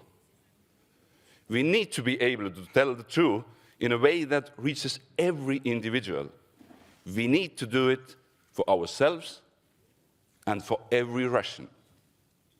Only then will there be hope for Russia as well. This is why we must establish an international special tribunal as soon as possible, and to enforce the compensation mechanism for all the material and moral damages that Russia has caused to Ukraine and to the Ukrainian people. I thank the rapporteur and everyone who has contributed to this topic. Thank you. The resulting report is a step in the right direction. Thank you. Slava Ukraini. Thank you, Indrek. Now we are going to listen to Mr. Sergei Sobolyev from Ukraine. Sergei, you have the floor. Mr. President, dear colleagues, I want to thank the rapporteur for this excellent document, because it's not only a document, it's really a new history that you started to write together with us. And it's very important to have correct definitions in this history. And you did it as a rapporteur, and I thank all others who make their excellent work to have the excellent report in this meaning. What kind of definitions? It's not war in Ukraine.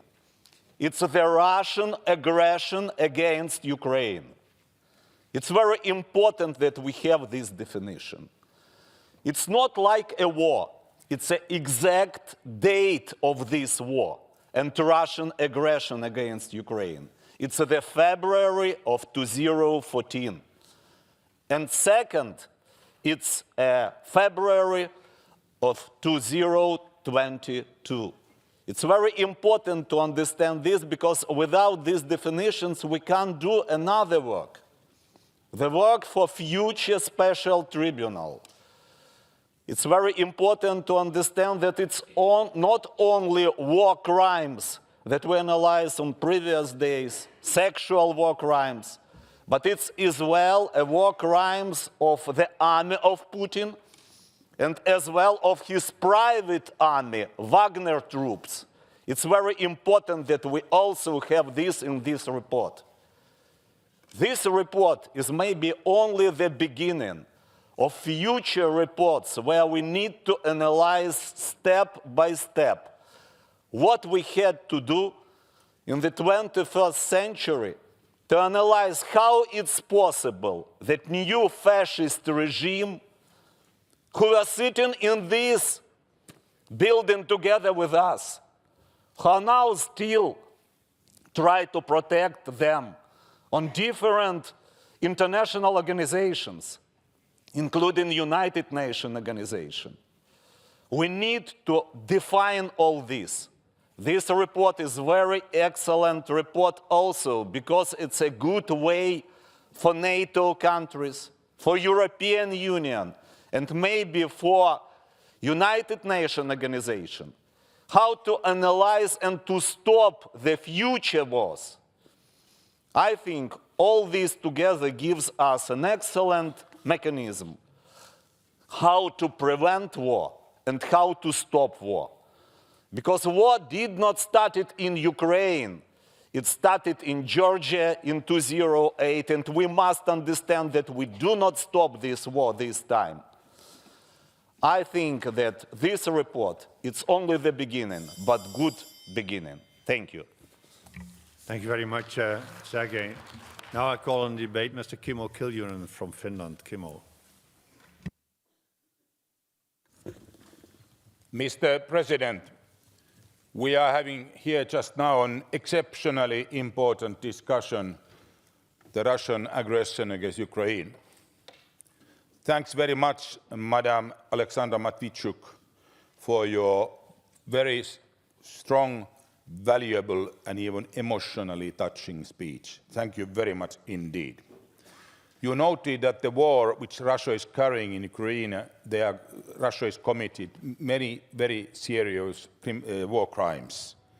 And you requested us to consider seriously that we need a special international tribunal to address this. I fully agree. I fully agree. This type of war crimes Russia is now committing cannot be without consequences. As you stated, there is no peace without justice.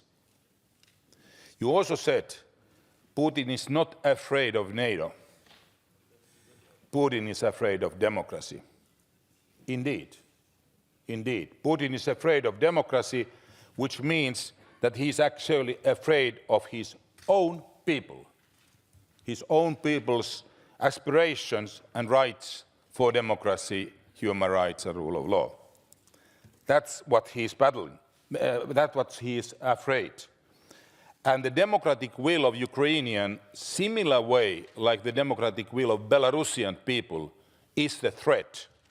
So we can say actually that Ukrainians are not fighting only for their national existence and sovereignty and preserving their own democratic system, but they are also fighting for the Russian people's right for democracy. Lord Edward Leich for EC Group started his presentation here and said that the Ukrainian war ends the Russians' imperial dreams. I also agree with that one. This war is an obsolete. It belongs to the last century. Exactly, this is the last battle of collapse of Soviet Union, which has actually gone on these battles on the former Soviet Union regions 30 years. We know, and you have listed them very many times here. Mr. Vladimir Putin stated in his speech for Nation 2005, saying that the biggest geopolitical catastrophe was the collapse of Soviet Union, which obviously implied that the imperial dream was behind.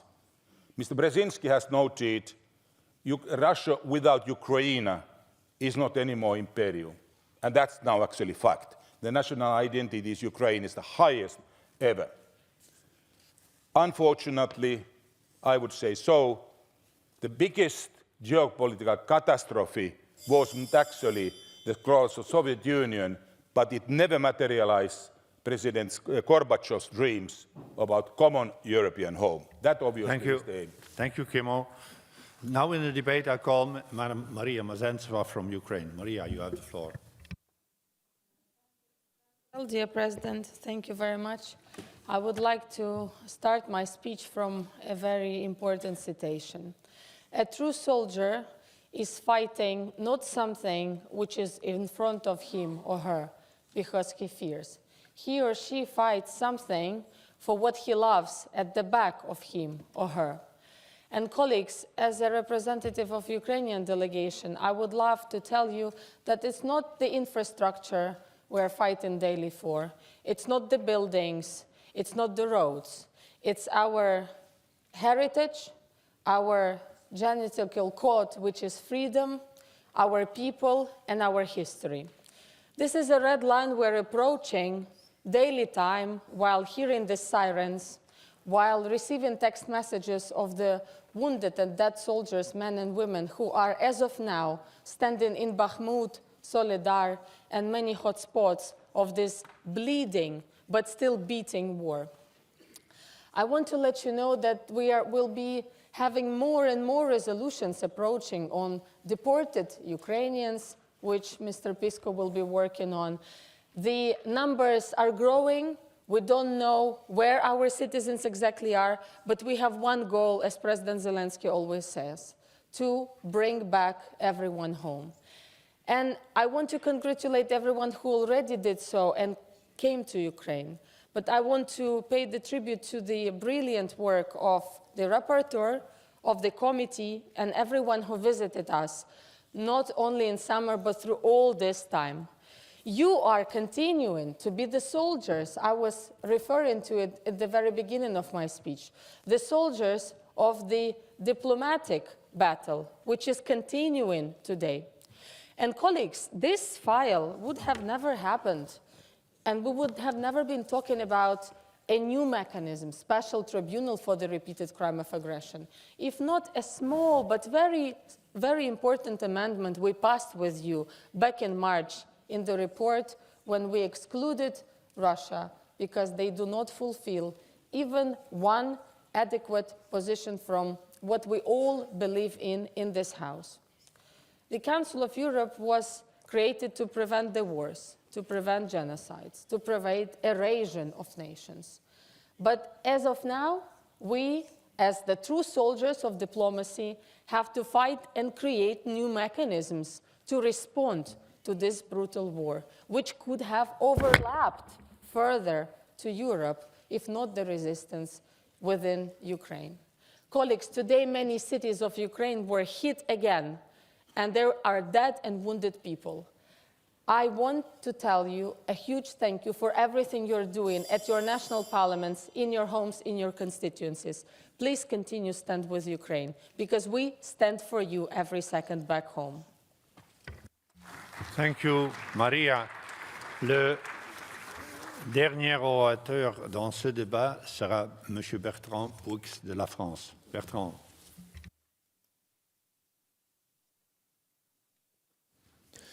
Merci, Monsieur le Président. Mes chers collègues, tout d'abord saluer, comme il a été dit, notre rapporteur pour l'excellence de son rapport, ainsi que tout le travail fait par la Commission. Les violations des droits de l'homme sont quotidiennes en Ukraine. Elles sont le fait des membres réguliers des forces armées russes, mais aussi des milices privées, notamment la milice Wagner, qui fait parler de ses sinistres exploits dans le pays, mais aussi ailleurs. La Fédération de Russie s'est rendue coupable d'exactions dont l'atrocité heurte la conscience et notre conception de la vie et de la dignité humaine. Ces exactions de toute nature, je l'ai déjà exprimé ici, crimes de guerre, voire crimes contre l'humanité, appellent bien évidemment une condamnation de la part de la justice internationale. La délégation que je préside, délégation française, a eu l'honneur de recevoir la délégation ukrainienne conduite par Mme Menzedza à l'Assemblée nationale, mais aussi au Sénat, pour évoquer la constitution d'un crime d'agression qui engloberait les différents crimes qu'a dû endurer l'Ukraine depuis le 24 février 2022. Je veux redire ici ce que nous avons collectivement dit à nos collègues ukrainiens. Cette rencontre a été l'occasion d'échanges sur la création d'un tribunal pénal international spécial en charge de sanctionner les diverses exactions commises par la Fédération de Russie sur le territoire ukrainien. Nous soutenons sans réserve le principe d'un jugement des responsables des crimes, quels que soient les moyens choisis pour y parvenir. En effet, le fait que ni la Russie ni l'Ukraine ne soient parties au statut de Rome instituant la CPI, il sera nécessaire d'explorer les voies et les moyens pour la création d'un tribunal ad hoc. Le 30 novembre dernier, l'Assemblée nationale française a appuyé cette position en votant une résolution appelant, je cite, « L'Union européenne et ses États membres à continuer de soutenir sans retenue la Cour pénale internationale dans son travail d'enquête sur tout possible crime de guerre ou crime contre l'humanité commis sur le territoire ukrainien depuis le début de l'agression, afin que les coupables de tels crimes puissent être jugés par la Cour pénale internationale ou, le cas échéant, par un tribunal ad hoc à l'issue du conflit. D'ores et déjà, le gouvernement français a décidé de déployer des enquêteurs de la gendarmerie nationale française dans la région d'Izium, et je salue l'engagement de la gendarmerie. Il faut bien évidemment poursuivre la collecte et la conservation sur le terrain des preuves de crimes de guerre et de crimes contre l'humanité. Et je rejoins mon collègue Gattolin pour que notre commissaire se saisisse de cette situation, notre commissaire aux droits de l'homme. C'est au prix de la justice pour les victimes et de la sanction pour les bourreaux que notre continent retrouvera la paix, une paix pérenne. La France et son Parlement se tiennent prêts à appuyer toute démarche allant dans ce sens. Je vous remercie. Merci à vous, Bertrand. I now have to interrupt the list of speakers, but bear in mind that the speeches of those members on the speakers list, and there are still a lot of them, who have been present during the debate but have not been able to speak, may be given to the table office for publication in our official report. I remind colleagues that typewritten text must be submitted electronically no later than 4 hours after the list of speakers is interrupted. I now call Mr. Cotier, the rapporteur, to reply. You have 3 minutes, Damien. Merci, Monsieur le Président, et je me réjouis que le débat se termine avec cette déclaration forte du président de la délégation française, qui fait écho à des déclarations de nombreux pays et de nombreuses institutions. Il y a 2 jours ici, la ministre des Affaires étrangères allemande, il y a quelques jours, le gouvernement néerlandais, il n'y a pas si longtemps la présidente de la Commission européenne, et de nombreux pays et gouvernements qui plaident en faveur de la création de ce tribunal international pour le crime d'agression que notre Assemblée avait déjà porté fortement, enfin à l'unanimité, lors de son débat du mois d'avril. Monsieur Goncharenko, vous nous avez fait entendre ces sirènes, et la délégation de 10 membres de cette Assemblée qui s'est rendue à Kiev au mois de juin l'année dernière l'a vécu. En pleine discussion avec le ministère des Affaires étrangères, les sirènes ont retenti et nous avons dû nous déplacer. Et moi, je viens de Suisse, un pays qui connaît la paix depuis 175 ans. C'est évidemment quelque chose de terriblement déstabilisant d'entendre ça. Et en discutant avec la population, en discutant avec vous, les membres de la délégation ukrainienne, on a compris à quel point c'est devenu votre quotidien, comme vous l'avez mentionné ce matin. Les gens se réveillent avec cela, et j'entendais hier à la radio que le premier mot prononcé hier par un petit garçon était « bombe », au lieu d'être papa ou maman. Les enfants se réveillent avec cela.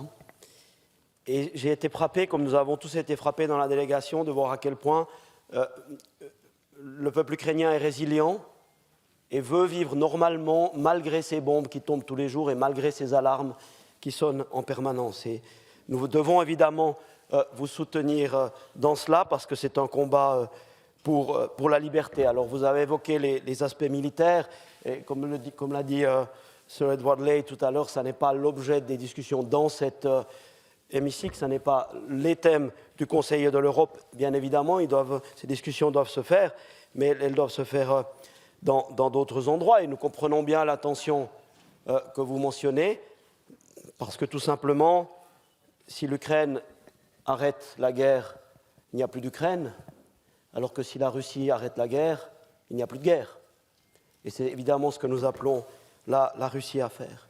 Mais ici, nous devons travailler, comme l'a souligné Mme Mezentseva et d'autres, sur l'aspect de la justice pour préparer la paix, pour reconstruire cette paix. Et il y a ces 3 aspects, ces 3 piliers, et je remercie tous les groupes de les avoir soutenus, le mécanisme d'indemnisation, la question de soutenir les autorités en place, et notamment la CPI et les autorités judiciaires ukrainiennes, pour lutter contre, pour enquêter et rendre justice sur les crimes de guerre, les crimes contre l'humanité et possiblement le crime de génocide. Et puis la création de ce tribunal d'agression qui ne doit pas, M. Katrougalos, qui ne doit pas affaiblir la CPI, qui doit au contraire travailler de manière proche avec elle, qui doit la renforcer en fait, mais qui est nécessaire en complément pour les raisons que nous avons évoquées parce que la CPI n'a pas ce mandat. Et bien évidemment qu'il faut signer, il faut que les pays signent et ratifient le statut de Rome et les amendements de Kampala, mais il faut le faire en complément avec la création de ce tribunal international. Merci à tous les groupes politiques pour soutenir les propositions de ce rapport. Comme l'a dit Mme Jakobsdottir, c'est une roadmap vers la justice. Et j'aimerais citer simplement Mme Matviichuk, que je remercie encore une fois pour ses témoignages poignants. Pour conclure, we must do it because it is the right thing to do. Avez-vous dit, nous devons le faire parce que c'est la chose juste à faire. Votons maintenant et puisse ce message porter jusqu'à Reykjavik auprès du sommet des chefs d'État et de gouvernement. Je vous remercie. Merci à vous, Monsieur le rapporteur. Does the Vice Chairperson of the committee, Mr. Davor Ivo Stier, wishes to speak? You have 3 minutes. Thank you, Mr. Chairman, dear colleagues, dear Oleksandra. Let me start by thanking the rapporteur for his work, as well as the Secretariat for their dedication. This report is based on a motion for a resolution tabled on the 17th of March 2022, the day after the expulsion of the Russian Federation from the Council of Europe. Now, the Committee on Legal Affairs has examined already some of the aspects covered by this report in an urgent debate report on the Russian Federation's aggression, ensuring accountability for the serious violation of international humanitarian law and other international crimes, which was prepared by Oleksandra Matviichuk as rapporteur in April 2022. At that time, the Assembly unanimously called for the establishment of a special tribunal on the crime of aggression committed against Ukraine. And let's not forget, this Assembly was the first international body to do so. The current report prepared by our chairman, Damien Coutier, develops the proposal in more detail and recommends concrete action to Member States, the Council of Europe, and other international actors. It also deals with 2 other key aspects of the accountability for the violations of international law. And one is the accountability for other international crimes, war crimes, crimes against humanity and genocide. And the second one is the compensation for all the damage and loss resulting from the Russian aggression against Ukraine. After 3 hearings with experts on the 3 different topics, the committee asked the Bureau to fast-track the report and examine it under the urgent debate procedure. We consider that the Assembly should send a strong and unified message to our heads of state and governments meeting in Reykjavik in May. This week, we heard from the Secretary General of the Council of Europe that the organization was ready to play its part and contribute to ensure accountability, and that the aggression against Ukraine will be at the center of the summit. So, dear colleagues, with this resolution, supported unanimously by our committee on Tuesday, the Assembly will send a clear message to the world. The serious violations of international law committed by Russia and its leaders against one of our member states will not go unpunished. Peace can only be achieved through justice and accountability. Thank you. Thank you, Mr. Stier. The debate is closed now. The Committee on Legal Affairs and Human Rights has presented a draft resolution which you find in document 15689, to which 7 amendments have been tabled. We will also consider 3 sub-amendments. I remind you that speeches on amendments are limited to 30 seconds. I understand that the Vice Chairperson of the Committee of Legal Affairs and Human Rights wishes to propose to the Assembly that amendments 5 and 6 to the draft resolution, which were unanimously approved by the committee, should be declared as agreed by the Assembly. Is that so, Mr. Stier? Yeah, that's correct. Does anybody object? I don't see so. That means that amendments 5 and 6 to the draft resolution have been agreed.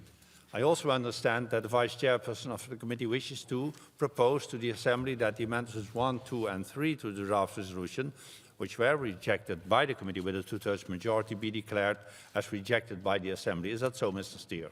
It's correct. Is there any objection? I do not see so. As there is no objection, I declare that amendments 1, 2 and 3 to the draft resolution are rejected. I now call Madam Céline Sayek-Beuke to support amendment number 7. Céline, you have 30 seconds. I do not see her here. Is there anybody else who wants to move amendment number 7?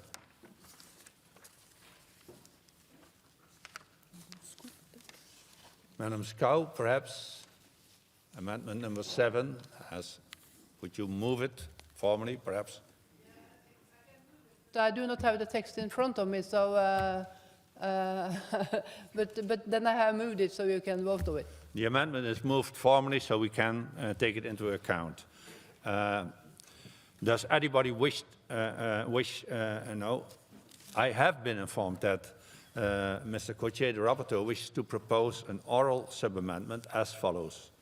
Replace the word procedures with all the relevant procedures and delete all the text in the parentheses.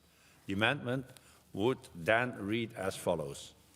The Assembly also calls on the Ukrainian authorities to put particular emphasis on activating all the relevant procedures to gather information on and ensure the safe return of forcefully transferred Ukrainian children from the Russian Federation and the Russian-occupied territories. In my opinion, the oral sub-amendment is in order under our rules. However, if 10 or more members object, the oral sub-amendment being debated, I do not see any objection. Then I ask Mr. Cotier to support his oral sub-amendment. Damien? Oui, merci, Monsieur le Président.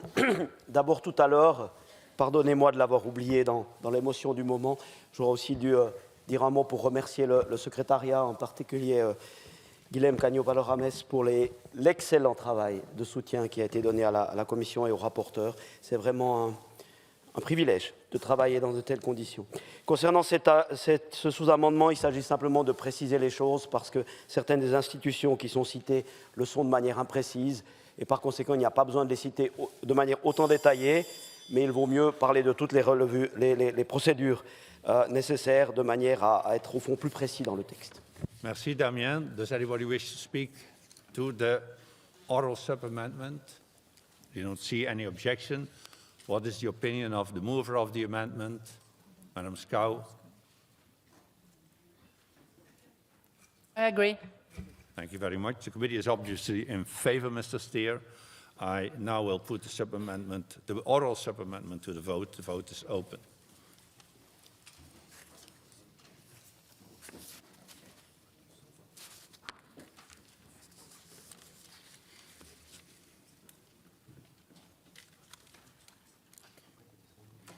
The vote is closed. I call for the results to be displayed. And the oral sub-amendment is carried. We will now consider the main amendment as amended. Does anybody wish to speak against the amendment as amended? I do not see any. The committee is obviously in favor, Mr. Steer. I now shall put amendment number 7 as amended to the floor. The vote is open.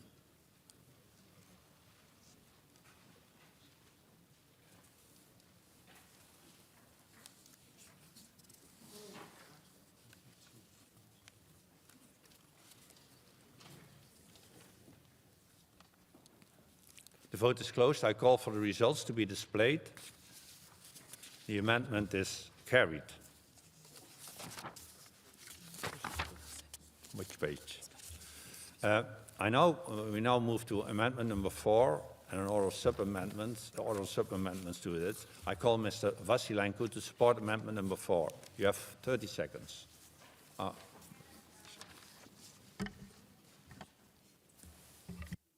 Thank you, Chair.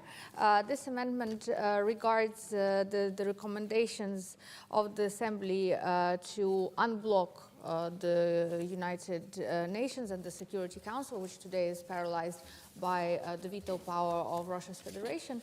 And essentially, what we are saying is that we want the UN to return to a rule-based society and the International Court of Justice to give its opinion juris on the matter. So I ask to support this amendment. Thank you. Thank you, Resha. I have been informed that Mr. Cotier, rapporteur, wishes to propose 2 oral sub-amendments, which have to be dealt with separately.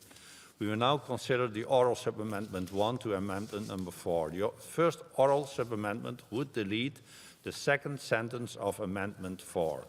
In my opinion, this oral sub-amendment is in order under our rules. However, if 10 or more members do object to it to be debated, I do not see. So then I call on Mr. Cotier to support Sub-Amendment 1 to Amendment 4. Damien. Merci, Monsieur le Président. Le constat que fait cet amendement est juste du problème grave que pose le blocage au Conseil de sécurité des Nations Unies. Néanmoins, nous estimons qu'il n'appartient pas au Conseil de l'Europe de proposer à une autre organisation internationale de la manière de se réformer et que le constat et l'appel à faire une modification suffisante dans le reste du texte et que par conséquent, il vaudrait mieux supprimer cette phrase qui parle d'une autre organisation internationale que la nôtre. Nos compétences, finalement, sont de s'occuper du fonctionnement de notre organisation, éventuellement un appel aux États, mais pas de modifier une autre organisation internationale comme les Nations Unies. Merci, Monsieur le rapporteur. Does anyone wish to speak against the oral sub-amendment? I do not see any. What is the committee is obviously in favor, Mr. Steer, of the oral sub-amendment, so I will now put it to the vote. The vote is open.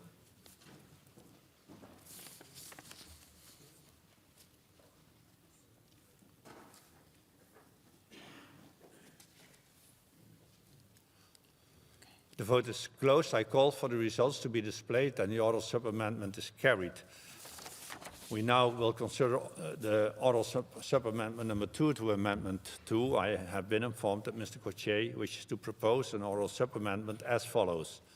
Leave out in the last sentence from as well to Estonia and Poland. In my opinion, the oral sub-amendment is in order under our rules. However, if 10 or more members object, the oral sub-amendment to be debated, not the case, then I call Mr. Cochet to support his oral sub-amendment number 2. Monsieur le Président, la question est juridiquement très peu discutée. La succession de l'URSS par la Russie a été admise par la communauté internationale depuis une trentaine d'années, plus de 30 ans.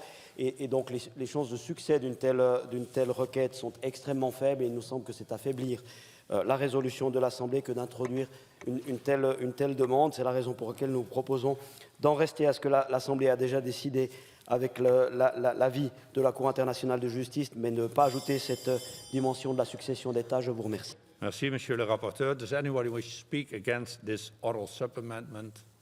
I do not see. What is the opinion of the mover of the amendment? Leisha?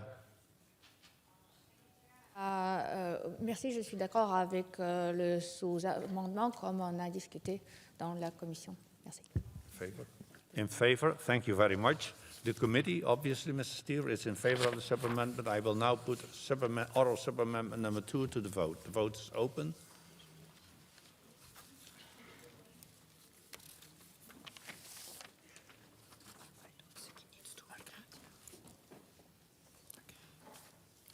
The vote is closed. I call for the results to be displayed, and the oral sub-amendment is carried. We will now consider the main amendment as amended. Does anybody wishes to speak against the main amendment as amended? Do not see. The committee, Mr. Steer, is obviously in favor. I now shall put amendment number 4 as amended to the vote. The vote is open. Well done.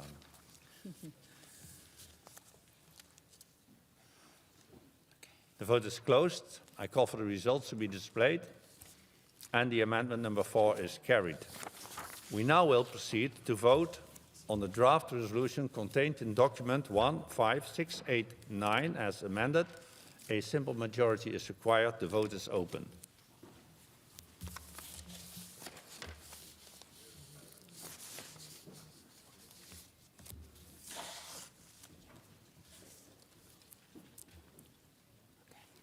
The vote is closed. I call for the results to be displayed, and the resolution has been adopted unanimously.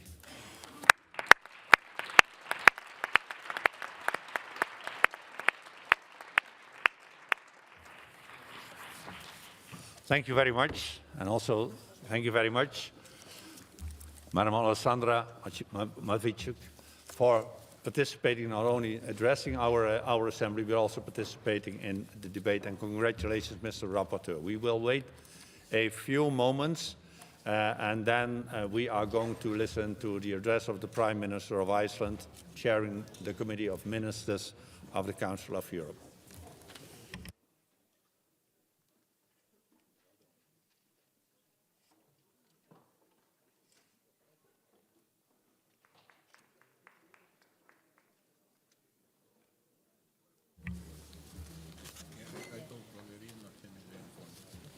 we need to send ushers.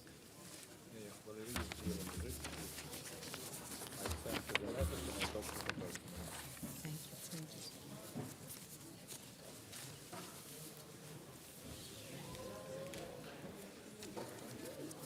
Let's start.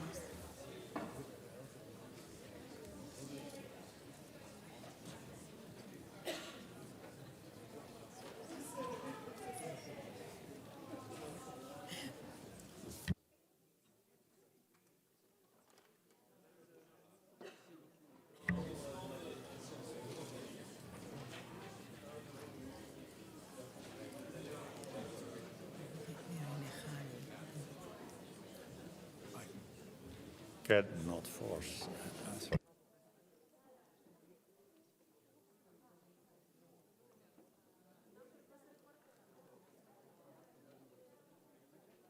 Dear colleagues,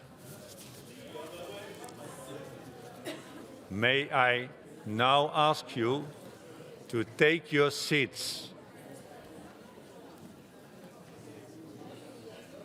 Okay, one picture, and then we are going to proceed with our agenda. So again, please take your seats, colleagues. On Tuesday, we had a former member of our Assembly addressing our hemicycle in her new capacity as Foreign Affairs Minister of Germany. Now we will listen to another former colleague of us addressing us now in her new capacity, actual capacity, cannot say new, actual capacity as Prime Minister of Iceland, Madam Katrin Jakobsdottir. Be most welcome, Katrin. The Prime Minister's communication the address will include the communication from the Committee of Ministers of the Assembly, as Iceland is chairing our Committee of Ministers. Therefore, I said to the Prime Minister that for us, she is now the most important politician in the whole of Europe. Madam Prime Minister, you are now chairing the presidency of the Committee of Ministers of the Council of Europe in a most critical, perhaps existential time in history. Through its unprovoked and unjustified war of aggression against Ukraine, the Russian Federation continues to violate international law with its military actions, committing atrocities against Ukrainians and undermining European and global security and stability. Today, it is clear that the work of the Council of Europe, based on the promotion and the protection of human rights, democracy and the rule of law, is perhaps more vital than ever. This crisis has brought the founding principle of the Council of Europe in sharp focus. The pursuit of peace can only be achieved through justice and international cooperation. That is why we are looking forward to the 4th Summit of Heads of State and Government, which will take place on the 16th and the 17th of May in Reykjavik, a summit that the Assembly has been calling for and which will renew and reinforce the mandate of the Council of Europe in the face of these new challenges. And I can tell the Assembly that I will also convene a meeting of the Standing Committee the day before the summit, also in Reykjavik, so that also the parliamentary dimension will be represented in the great capital of Iceland. The effort of each and every country is now needed to safeguard the multilateral system created more than 70 years ago to protect peace. It is important to acknowledge Iceland's solid commitment and contribution to face the destructive currents which threaten to unravel our European systems of cohesion and cooperation.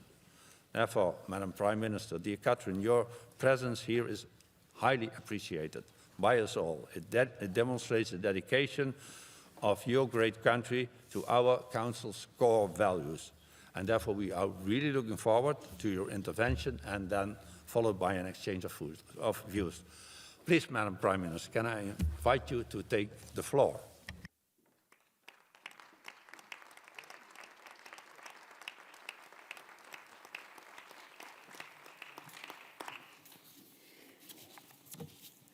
Thank you, Mr. President, for your kind words.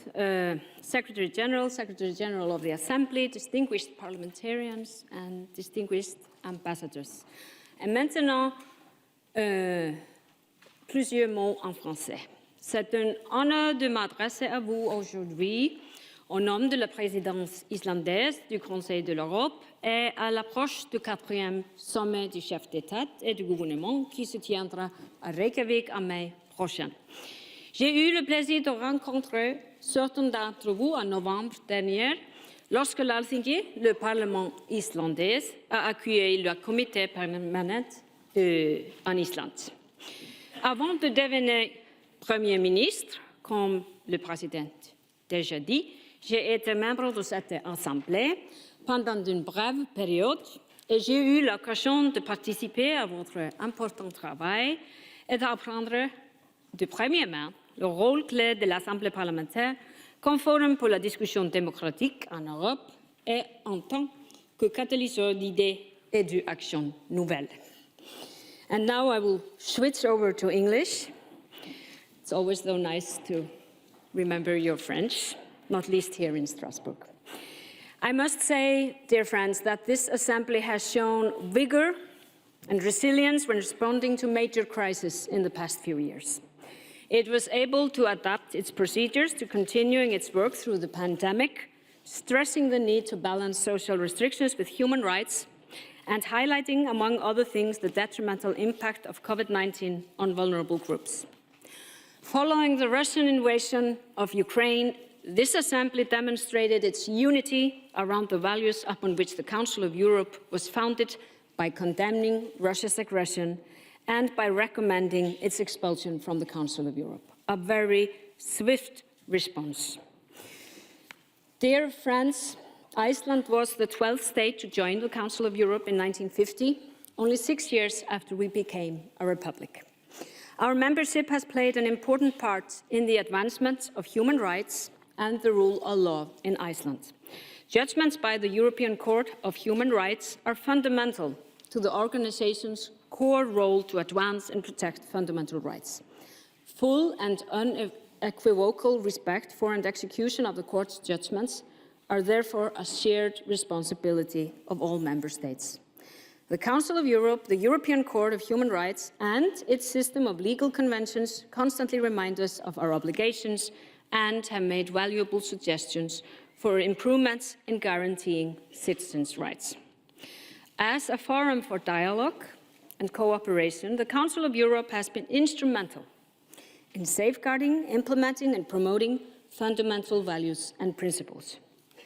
This is no simple task, because democracy can be complicated, cumbersome, and even messy, with demanding and lengthy debates.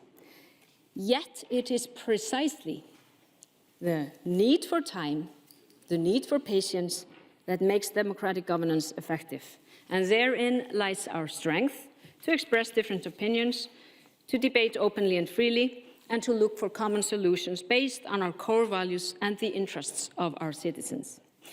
The democratic concept which lies at the core of the European Convention on Human Rights is an inclusive concept. It requires that the interests of all are taken into account, including rights and interests of the weak and the vulnerable. And this is what we all must continue fighting for. Dear colleagues, Iceland takes over the presidency of the Committee of Ministers of the Council of Europe at a critical time. 11 months have passed since the launch of Russia's full-scale attack on Ukraine. And tragedy and violence are not only confined to the battlegrounds. Russia's systematic attacks on civilian infrastructure has caused much human suffering and hardship. Millions of innocent civilians have fled their homes. Horrendous reports of atrocities, sexual and gender-based violence, and other grave human rights violations have fueled a sense of urgency we all feel. The end of ending this war, bringing our continent back to peace, and that was, after all, the founding ideal of the Council of Europe after the end of the Second World War. The furtherance of peace lies at the genesis of our common European project. This Council, the Council of Europe, has taken a firm stance against Russia's aggression against Ukraine, which is a clear violation of international law as embedded in the United Nations Charter as well as that of the Statutes of Council of Europe. Victims of the war and displaced persons are also suffering violations of their rights and freedoms under the European Convention of Human Rights, as well as international humanitarian law. Most member states, including Iceland, are part of the sanctions regime against Russia and have provided material support for Ukraine. The ultimate goal is a just peace that respects international law and the sovereignty and the territorial integrity of Ukraine. And justice also requires a comprehensive system of accountability for human rights violations and international crimes to avoid impunity and to prevent further violations. Iceland supports efforts to document crimes committed by Russia and Ukraine and to bring the perpetrators to justice. Given the makeup of the UN Security Council, major political hurdles stand in the way of establishing international tribunals, such as those created after the wars in the former Yugoslavia or the genocide in Rwanda, or involve the International Criminal Court without a Russian membership. However, the rights of victims must be recognized and violations remedied as far as possible. I recall the landmark opinion of the Parliamentary Assembly from the 15th of March on the consequences of the Russian Federation's aggression against Ukraine, where the Assembly made clear that it constituted a crime against peace, an aggression under international law, and moreover a serious breach of the Statutes of the Council of Europe. In order for us to be able to honor the rights and the fundamental human dignity of victims, some forms of retributive and restorative justice are needed to deal with wartime atrocities in Ukraine. And as experience shows, such mechanism of accountability can have transformative effects.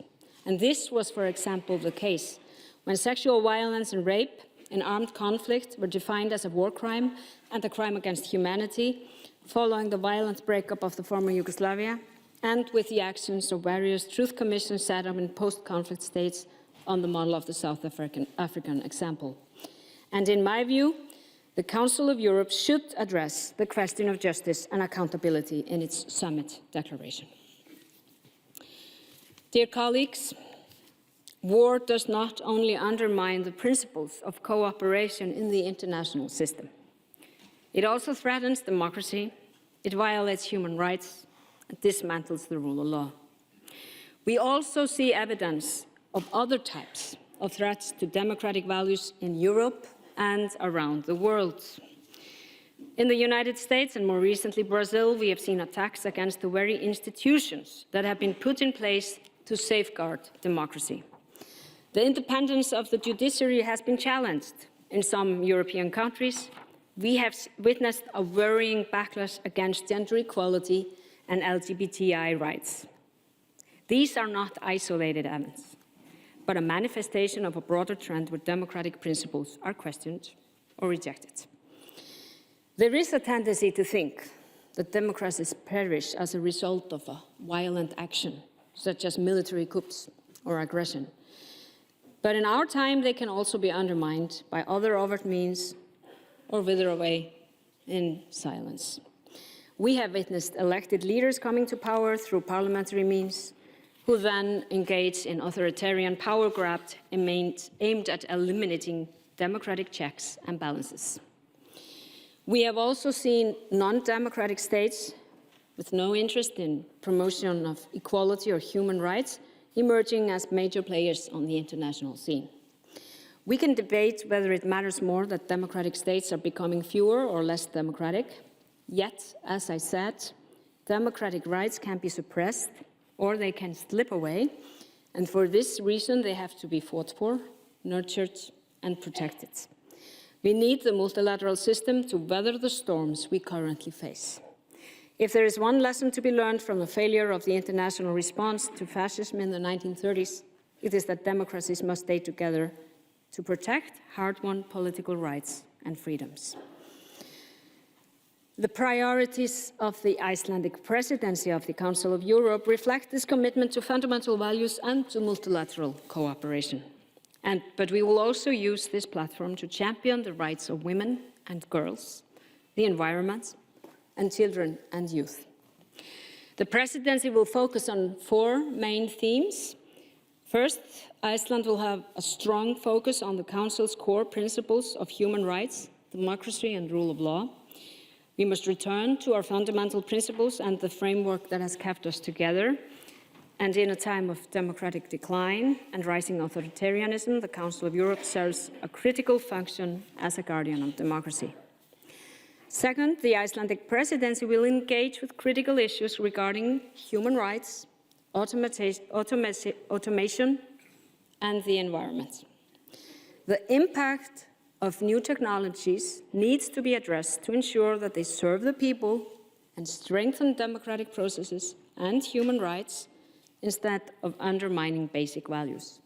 We have to search for common answers to pressing questions about the use of artificial intelligence, how the protection of human rights can be safeguarded, while realizing the contribution of neural networks to social prosperity and well-being. We must deal with the detrimental effects of the climate crisis on human rights across the world.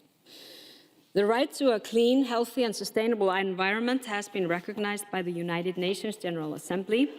And last October, this assembly recommended that the right to a healthy environment be established through an additional protocol to the European Convention of Human Rights. The Committee of Ministers now has the task of figuring out how this right can be formalized in the Council of Europe Convention system. Even though this will take some time, we do not want to lose the momentum that this issue has gained in the past 2 years. In May, the Icelandic presidency will organize an event on the margins of the meeting of the Drafting Committee on Human Rights and the Environment of the Committee of Ministers, focusing on the right to a clean, healthy, and sustainable environment. We will examine how states have incorporated the right to a clean, healthy, and sustainable environment into their legislation and promote green public administration and other ecologically sound solutions. Responding to the climate crisis is our most urgent generational challenge, and I think the Council of Europe has a very important part to play there. Third, we will put much emphasis on the rights of children and young people. Every child has the right to grow into adulthood in health, peace, and dignity, and it's imperative for all states to ensure these rights. Iceland will and has already been promoting child-centered policymaking through integrating services and protection systems for children. An early model of this approach is the Icelandic Barnahús, or Children's House, a child-friendly, interdisciplinary and multi-agency response center for child sexual abuse. Its unique approach brings together all relevant services under one roof to avoid re-victimization of children during the investigation and court proceedings where the rights of the child are paramount. Another priority will be the inclusion of young people in decision-making. We will organize consultative meetings with young people during our presidency, and we want to ensure that their voices will be heard in the lead-up to the Reykjavik summit. Fourth, Iceland is steadfast in its commitment to equality and the protection of hard-earned rights of women and girls around the world. While important gains have been made in the fight against gender-based violence over decades of activism, new forms of violence have emerged. During Iceland's presidency, we will continue to focus specifically on action against digital violence and the role of men and boys in gender equality policies. As technology evolves and our use of it changes, we see new representations of gender-based violence primarily harming women and girls. And we need to be alert to these forms of violence and how they impact victims in a way that can discourage civic participation, activism, and involvement in politics, ultimately harming our democracies. I would like to underline specifically the important role of the Istanbul Convention in preventing and combating violence against women and domestic violence. The convention, which has been ratified by 37 Council of Europe member states, is the most comprehensive and far-reaching instrument of its kind, and its implementation has had a significant effect. And I sincerely hope that more member states and non-member states will sign and ratify the convention in coming years. Let me also stress that Iceland is firmly committed to promoting and protecting the rights of LGBTI individuals and to creating a safe, inclusive, and enabling environment for the advancement of human rights and equality for all. We must continue to educate, we must continue to listen, and always speak up when we witness hate, prejudice, and discrimination. We are all part of this effort, and we cannot leave the fight for equality to the LGBTI community alone. An inclusive and equal society where every member is treated with respect and dignity is a goal that we must all subscribe to. Dear friends, to conclude, I see the Reykjavik summit as an important opportunity for heads of state and government of the 46 member states to convene and unite around our values, to work towards strengthening the organization to meet current and future challenges. The aim of the Icelandic presidency is to consult with all relevant stakeholders, including the Council of Europe bodies, international organizations, youth representatives, and civil society. And we will do our utmost for the next few months, together with the member states, to ensure that the fourth summit will be productive and fulfill the demands made of the Council. The input of the Parliamentary Assembly, and its more than 300 parliamentarians, is crucial to the success of this summit. As mentioned in our timeline, Road to Reykjavik, the Icelandic presidency prioritized consultations with the Assembly in preparing for the meeting. The most important input of the Assembly is the recommendation to the Committee of Ministers on the Reykjavik summit adopted on Tuesday. And I would like to take this opportunity to thank the rapporteur, Mrs. Fiona O'Loughlin, for her excellent work. Our aim is to deliver a substantive summit declaration focusing on the most pressing issues. And my wish is that the Reykjavik Declaration reflects the following: a resolute recommitment to our fundamental values and principles, a very clear support for Ukraine, where the issue of accountability is addressed, and meaningful decisions to guide our work in meeting urgent challenges such as the climate crisis and rapid technological changes, which are having major effects on human rights. Later this afternoon, we will have the opportunity to discuss the summit in the Joint Committee of the Assembly and the Committee of Ministers, and we will keep the Assembly informed of the progress in the coming months, notably in the Standing Committee in March and the April plenary session. The Council of Europe was born out of the tragedy of the Second World War, with the clear aim of uniting Europe and ensuring that its violent past would not become its future. And during these times we are living now, this mission has never been more important. We look forward to working closely with all member states and statutory bodies of the organization to promote the vision of a strong and effective Council of Europe, firmly committed to its core values of human rights, rule of law, and democracy in our continent. And I believe that this institution, this body, the Council of Europe, is essential for the future of Europe, the future of Europe that we want our children and grandchildren to grow up in and live in. Thank you very much for your attention.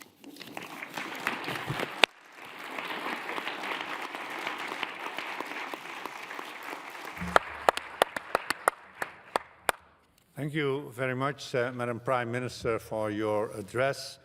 And you also have agreed that you would now be involved in an exchange of views. But before starting, I use the fact that I'm now presiding over this assembly to introduce to you those who normally preside over me, the President of the Dutch Senate and the Secretary General of the Dutch Senate.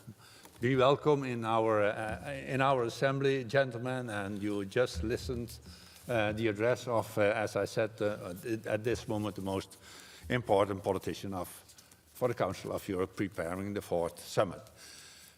We now are going to listen first to the questions from the political groups. And first in the debate, I call Mr. Frank Schwabe from Germany. He speaks on behalf of the group of the Socialists, Democrats and Greens. Frank? Madam Prime Minister, thank you very much for the excellent preparation of the summit in Reykjavik, and thank you very much to include our Parliamentary Assembly in the preparation of this summit, and we are happy, some of us, to join you and to come. Two questions. First, about the summit. You mentioned that you want to bring this organization back and you want to strengthen the core of this organization. What you intend to do to make to countries clear that they have to fulfill the judgments of the court, for instance, in the case of Osman Kavala and Selahattin Demirtas. And second, for sure you are in the focus as well as when you have this chairmanship. And so I ask you, you have an excellent record on human rights, but there's a question about refugees. And I understand that you want to pass a law in Iceland to send refugees back even to those countries who are not part of the UN refugee commitments, and why are you intending to do this? Thank you, Frank. Madam Prime Minister. Well, first, thank you for your support in the preparation for the summit, which is very meaningful for us. First, considering the case of Kavala, we must continue to push that really the results of the court will be followed. Our position is very clear on that the rulings of the European Court of Human Rights are final, and the execution of its judgments is fundamental to the proper functioning of Europe's most important instrument for human rights protection. Now, when it comes to next steps in that issue, the chair of the Committee of Ministers will consult with the liaison group, the Committee of Ministers, and the Assembly on further steps that could be taken by the committee should Mr. Kavala not be released. Concerning the case of refugees and Iceland, we live in Europe, which has different rules and legislation. When we look at the rules of the Nordic countries, I think that Iceland could be considered probably to have the most liberal framework. But obviously, and maybe because we have had more refugees now than ever, 5,000 in the last year of 22, there has been questions on whether, for example, refugees should be sent back to Greece. And I don't know if you're referring to that in your question, but they have been sent back to Greece. And I know some other European countries do that, but not all of them. We have a new opinion coming from Germany, for example, considering that. So this is something that obviously will continue to be discussed in Iceland. Thank you, Madam Prime Minister. Next question. Le prochain orateur est Monsieur Bernard Fournier de la France. Il parle au nom du groupe PPE. Bernard. Merci, Monsieur le Président. Madame la Première ministre, l'Islande, qui accueillera en mai le 4e sommet des chefs d'État et de gouvernement du Conseil de l'Europe, s'est engagée à renforcer l'unité des États membres de notre organisation autour de nos valeurs communes.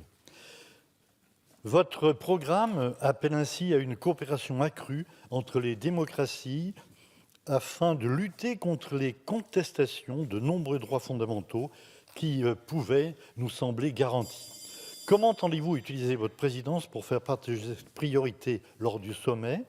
Et quelles sont les principales mesures que vous défendrez lors de ce sommet? Je vous remercie. Merci à vous. Madame la Première ministre. Thank you. Thank you very much. You know, as I mentioned in my speech, our main focus is to, during our presidency, is really lies in this organization's core values of democracy, human rights, and the rule of law. So that is our main focus. But I think also, as I mentioned, we are dealing with a situation where those values are under attack because of Russia's invasion in Ukraine. I think it's vital, and I think, and as I mentioned in my speech also, because I think this assembly here responded very swiftly, very decisively, and I think it's important that we continue on the same track so we address the issue of accountability at the summit. And then because I believe it's highly important for the future of the continent, and I know there has been focus here when it comes to the participation of young people, that we need to do more to address the challenges to those core values. I mentioned the climate crisis. I mentioned AI, which actually the Council of Europe has been leading in the debate of the relation of AI, new technologies, human rights and ethics. And I think the Council of Europe should stay in that leadership role, and we should address that in the summit. And I think if we have a very clear content, then I think it will be a good summit. Not just a good meeting while it lasts, but a good summit for the future of this council. Thank you, Madam Prime Minister. Next on the list is Madam Fiona O'Loughlin from Ireland. She speaks on behalf of the ALDE group, but she's also our rapporteur on the fourth summit. Fiona. Good morning, Madam Prime Minister, and we are so happy to be on the road to Reykjavik, and thank you for your kind words in relation to our report. We're looking forward to the journey, to the destination, and as you say, what happens afterwards. How can you ensure that the voice of PACE is central to the summit, and also the voices of the youth and civil society, because that is equally important? Madam Prime Minister, if I can also ask you, Iceland has an excellent record in relation to female participation in public life, and that's not by accident. Maybe you can share with us your approach to childcare and parental leave that helps support that. Thank you. Thank you, Fiona. Madam Prime Minister. Thank you so much, and again, thank you for your important work on the Assembly's report on the summit. And I think actually, when it comes to youth, I think it's very important that we include youth perspectives, both in the preparation, but also to think to the future. How can we actually have more youth perspectives in the operation of both the Parliamentary Assembly, but also the Committee of Ministers? And I think we have already made a very broad call for contributions from civil society, national human rights institutions, academia, and youth, and staff, and other groups. So I think it's highly important to do that. Just a very short note on female participation. In my opinion, structural change is essential if we want gender equality, and therefore it is actually my experience that what we have done in Iceland, which we did do because of very strong activism and solidarity of women's movements that actually joined forces.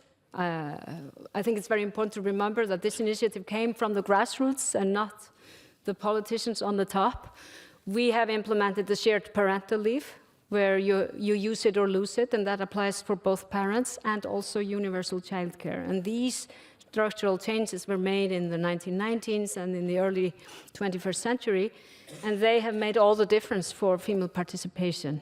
So my advice to anyone who wants to increase female participation, make the structural changes so all women can participate, not just those few on the top that can be role models. That is not real gender equality. Thank you, Prime Minister. Now we are going to listen to Mr. Zsolt Nemen from Hungary, and Zsolt speaks on behalf of the ECDA group. Zsolt.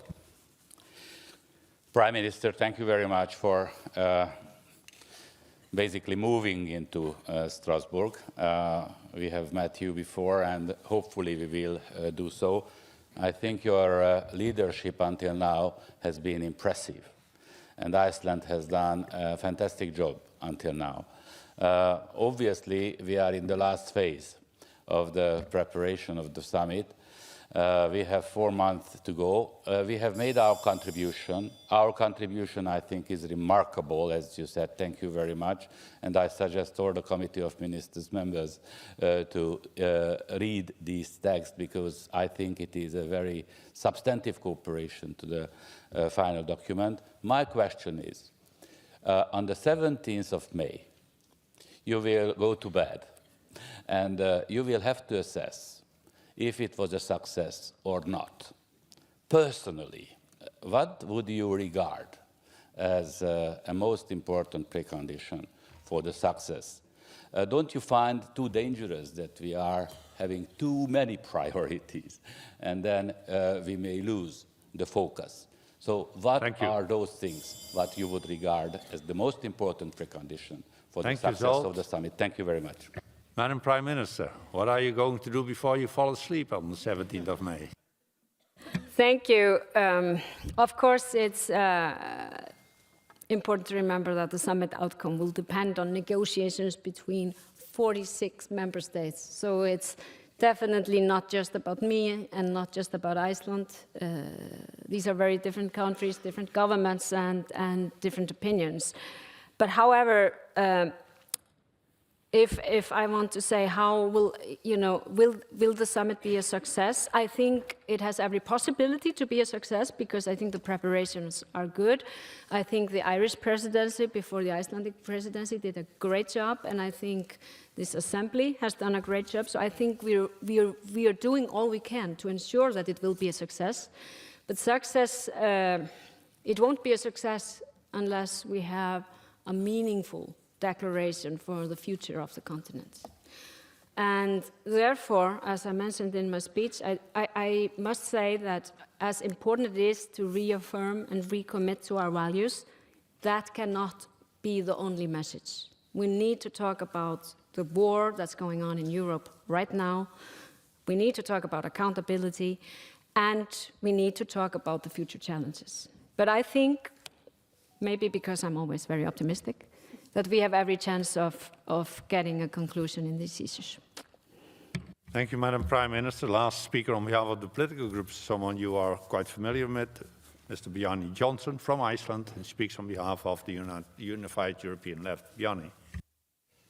Mrs. Prime Minister, this Assembly stands united behind its recommendations for the Reykjavik Summit adopted this week. Therein, the Assembly urged the heads of states taking the lead to guarantee the right to clean, healthy and sustainable environment. We could see a new treaty, new conventions, including the crime of ecocide. The Council of Europe could set a commission for the protection of the environment to be known as the Reykjavik Commission. Will the Prime Minister push for these urgent matters to be put forth at the summit? Thank you, Bjarni. Madam Prime Minister. Well, this is actually a key issue for me personally and politically, since I, for example, have proposed amendments to the Icelandic constitution concerning this right. They haven't been agreed to, but we will see what happens. Hopefully there will be one day. The Committee of Ministers recently adopted a recommendation on human rights and the protection of the environment. And this new instrument calls on member states to actively consider recognizing at a national level the right to a clean, healthy and sustainable environment as a human right. So I think this decision represents another step in our long-standing commitment to environmental protection. As concerns criminal law aspects, our committee has just given terms of reference to a committee of experts to draft a convention superseding and replacing the 1998 Convention on the Protection of the Environment through Criminal Law by mid-2024.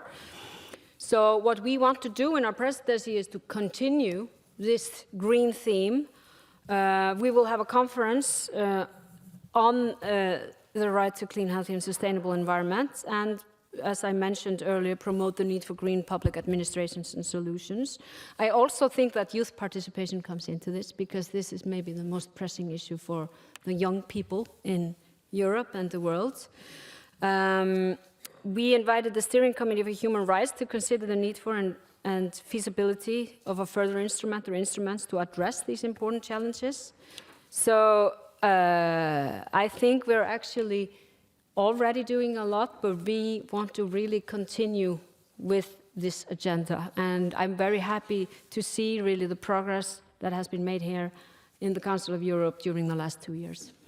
Thank you, Madam Prime Minister. Now, if you allow me, I will group the speakers, 3, and then after 3 speakers, you are invited to react. First speaker is Mr. Ruben Rubinian from Armenia. Ruben. Thank you, Madam Prime Minister. My question concerns the ongoing blockade of Nagorno-Karabakh by Azerbaijan. Last week, the Icelandic presidency of the Committee of Ministers called for the reopening of the Lachin corridor. Azerbaijan's actions towards the people of Nagorno-Karabakh constitute a violation of Azerbaijan's statutory and conventional obligations, as well as its membership commitments. What steps, for example, monitoring mechanisms, political and legal procedures, does the Icelandic chairmanship intend to take to address this serious breach of commitments by Azerbaijan? Thank you. Thank you, Ruben. Prochain orateur est Monsieur André Gatolin de la France. André? Président, Madame la Première ministre, merci d'abord de vous être exprimée dans la langue de Molière dans cette assemblée qui résonne un peu trop souvent en anglais. Merci encore. Vous avez montré des priorités pour votre présidence et je les partage pleinement. Vous avez l'occasion de réunir en sommet les chefs d'État et de gouvernement. Je rappelle qu'un grand nombre des sujets que vous avez évoqués appellent bien sûr sans doute de nouvelles législations internationales, mais il existe nombre de conventions européennes ou onusiennes qui traitent de cela. Et nombre de nos États membres du Conseil de l'Europe ne les ont souvent ni signés ni ratifiés. Entendez-vous prendre une initiative dans ce sens pour inciter nos pays membres à ratifier, notamment sur les domaines prioritaires, ces conventions? Je vous remercie. Merci à vous, André. And the third question comes from Madam Arta Bilali Zendeli from North Macedonia. Arta? Thank you, Mr. President. Thank you, Ms. Prime Minister, for your bright presentation. I fully agree that Iceland is taking over the presidency with the Committee of Ministers in a very critical time for Europe, in a time in which the war has returned to Europe. Many views from that war, from that invasion, are familiar to me and other people from Western Balkans because we have had the massacre of Rečaku in Kosovo, the massacre of Srebrenica in Bosnia, Vukovar in Croatia, and so on and so forth. Council of Europe actually has 46 members. At the very beginning, it had only 10. One country, Kosovo, has applied for membership in Council of Europe in May last year.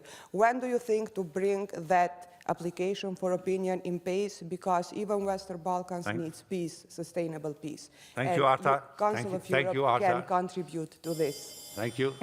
30 seconds are 30 seconds in both in North Macedonia and in the Netherlands. So, Madam Prime Minister, 3 not too easy questions for you. Well, thank you. To begin with the Lachin corridor, Armenia and Azerbaijan and Nagorno-Karabakh.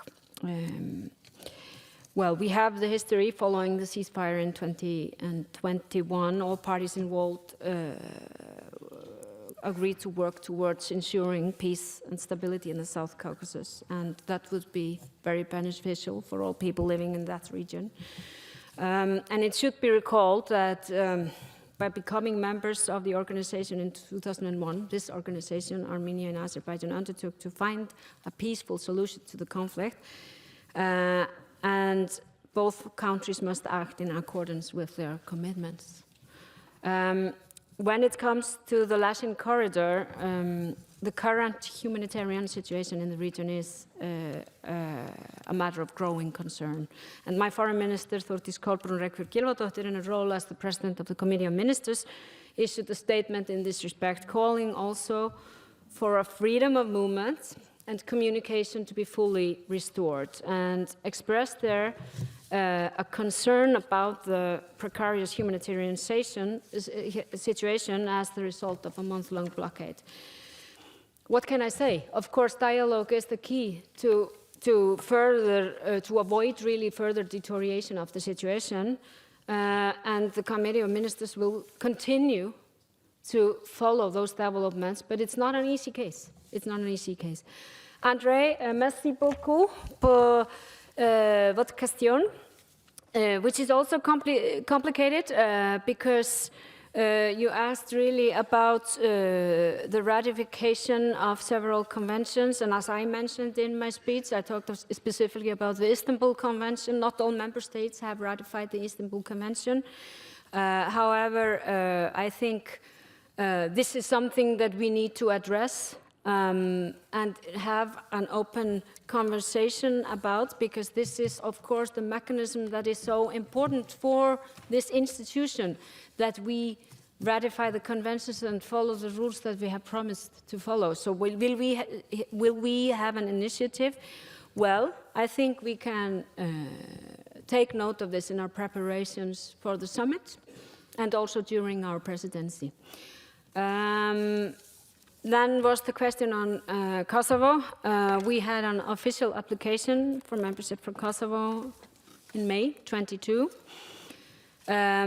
Which is now being considered by the Committee of Ministers in accordance with the relevant rules, with the view to transmitting it to the Parliamentary Assembly.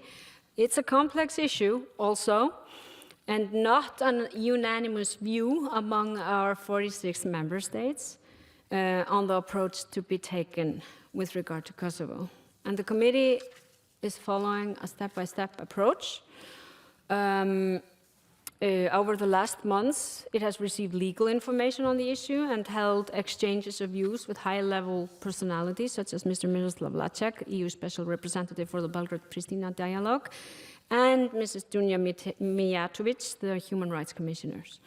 And I would like to add also that during our presidency, Iceland has already had extensive consultation with all member states of the Council on how best to proceed.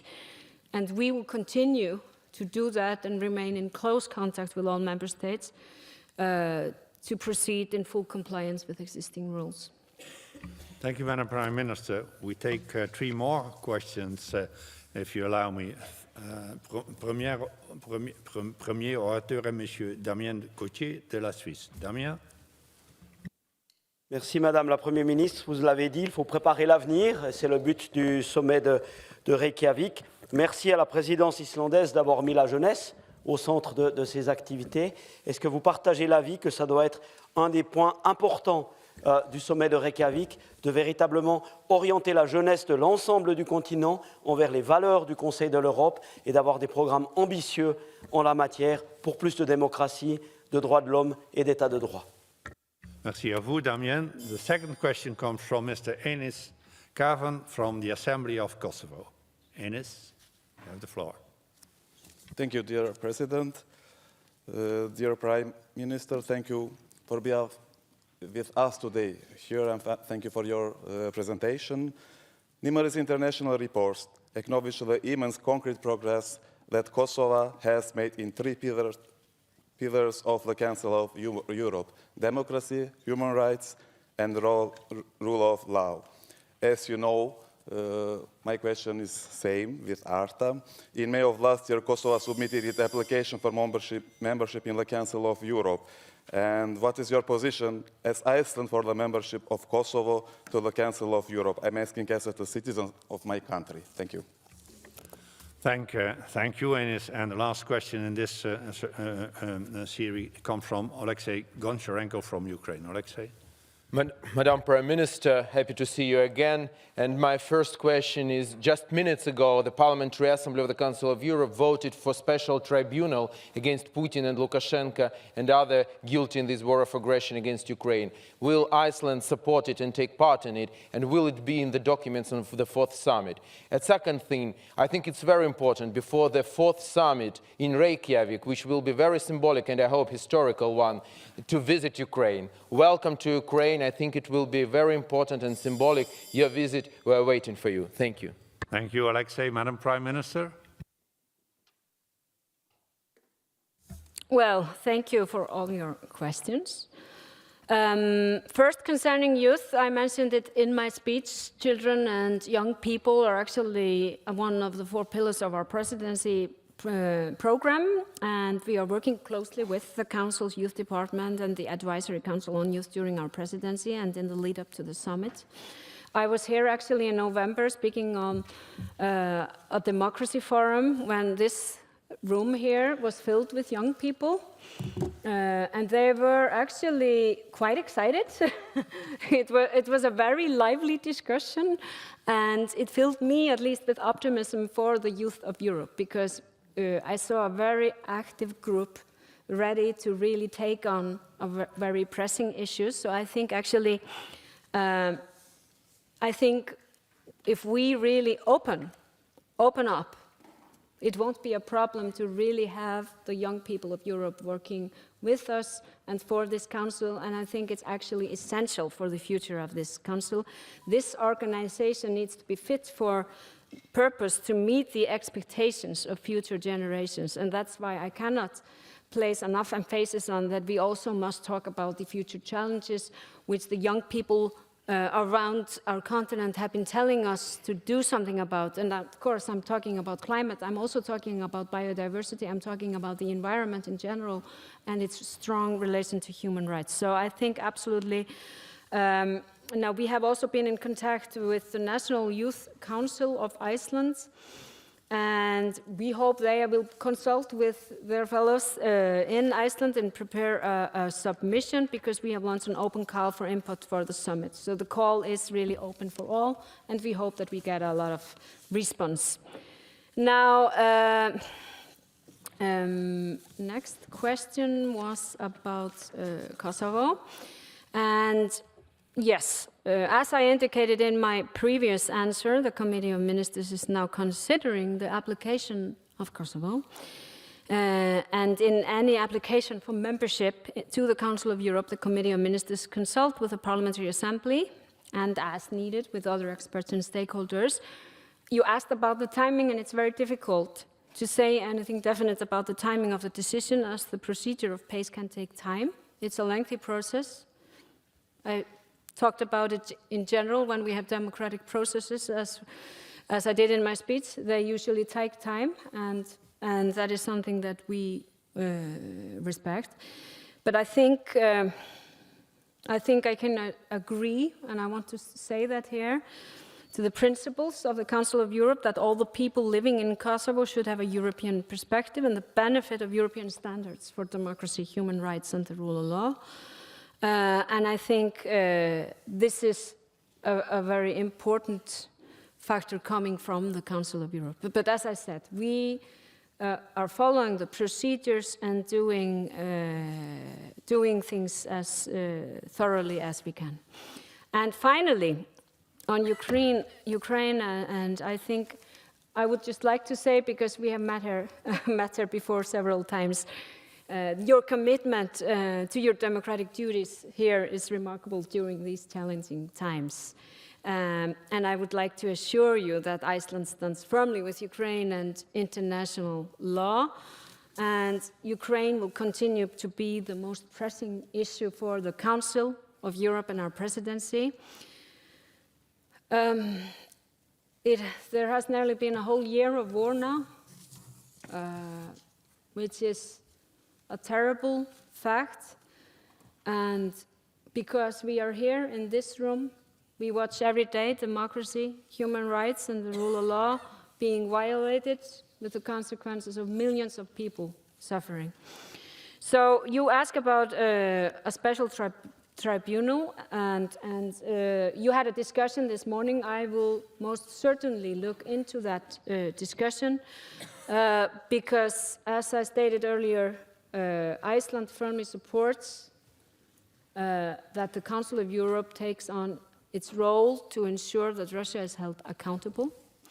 And the Committee of Ministers has stressed the need to ensure a comprehensive system of accountability for serious violation of international law arising out of the Russian aggression against Ukraine, to avoid impunity and to prevent further violations. And the committee remains seized with this question, also including in the light of the Ukrainian proposals to establish a registry of damage, a comprehensive international compensation mechanism, and there will also be looked into the proposal of a special tribunal for the crime of aggression. The annual exchange of views with the United Nations in February this year will be devoted to the theme of accountability for human rights violations committed in Ukraine and the role of international community. And finally, thank you for your invitation. I have to come to Ukraine. Thank you. Thank you very much, Madam Prime Minister, for answering our question. And before you go to Ukraine, you first have to attend a side event, which is going to start in 4 minutes. So therefore, I now have to interrupt the list of speakers. Thank you very much for your contribution, your vision on how we are going on our road to Reykjavik. for the fourth summit, the role of our assembly. May I all inform you that at 1 o'clock, a side event on intersex people and the human rights position of these citizens starts, and then we will come back here in our assembly at 5 p.m. to hold our next public sitting with the agenda approved on Monday. The sitting is adjourned.